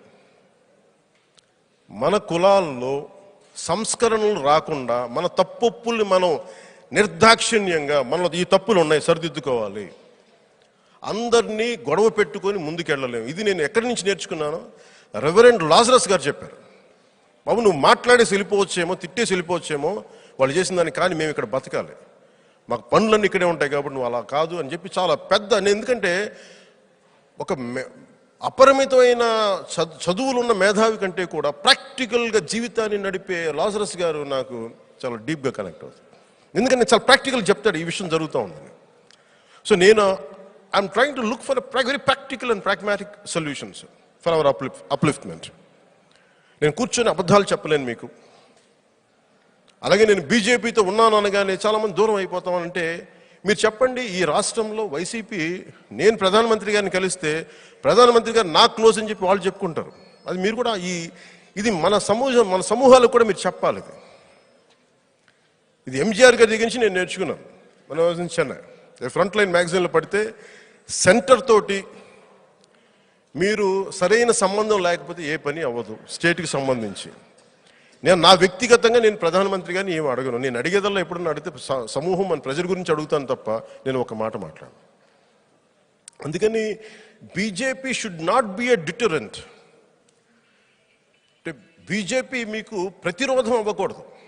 జనసేన బీజేపీతో ఉందని మీరు ప్రతిరోధం అవ్వకూడదు. అంటే అది ఒక డిటరెంట్గా మీరుంటే నేను చేయబోయే మంచి పనులు మనం దూరం చేసుకునే వాళ్ళం అవుతాం. నాకు వదలండి. మీరు అడగాల్సింది నేను ఎవరితో ఉన్నాను మీకు అనవసరం. నువ్వు మాకు చేసేవా లేదని అడగండి. మీరు నన్ను చొక్కా పట్టుకుంటే నేను చేయని సమాధానం చెప్తాను. అప్పుడు మీరు నిల తీయండి, నేనేం కాదన్నా, మనస్ఫూర్తిగా చెప్తున్నాను. BJP should not become a deterrent. అంతే దానివల్ల ఏమైపోతుందంటే, నాలాగా ఇంత గుండె చీల్చుకొని మీకోసం పనిచేసేవాళ్ళు చాలా అరుదుగా రావచ్చేమో. నేను మీకు I will empower SC/ST communities. ఒక హోంమంత్రిగా పెట్టి నిర్ణయం తీసుకునే హక్కు లేదు. కనీసం ఒక కానిస్టేబుల్ నువ్వు ట్రాన్స్ఫర్ చేసే హక్కు కూడా నీకు లేదు. ఒక దళిత ఆడపడుచుకి అన్యాయం జరిగితే దాని మీద కూడా నువ్వు మా వర్ణన చెప్పు, సకల శాఖ మంత్రి చెప్పిన అభిప్రాయం నువ్వు చెప్పాలి తప్ప జరిగిన అన్యాయానికి నువ్వు మాట్లాడనే స్వేచ్ఛ కూడా లేని పరిస్థితి. బట్ నేను చెప్తున్నాను, I will provide freedom, we will empower. ఏ మంత్రి ఏ SC/ST వర్గాల నుంచి వస్తారో we will make sure they will be empowered. In at times, if they want to go against me, I'm fine with that. If I do a mistake, నేను తప్పు చేస్తే నా మీద కూడా ఎదురు తిరగమని నేను కోరుకుంటాను. అది ప్రజాస్వామ్యం. ఇక నాకు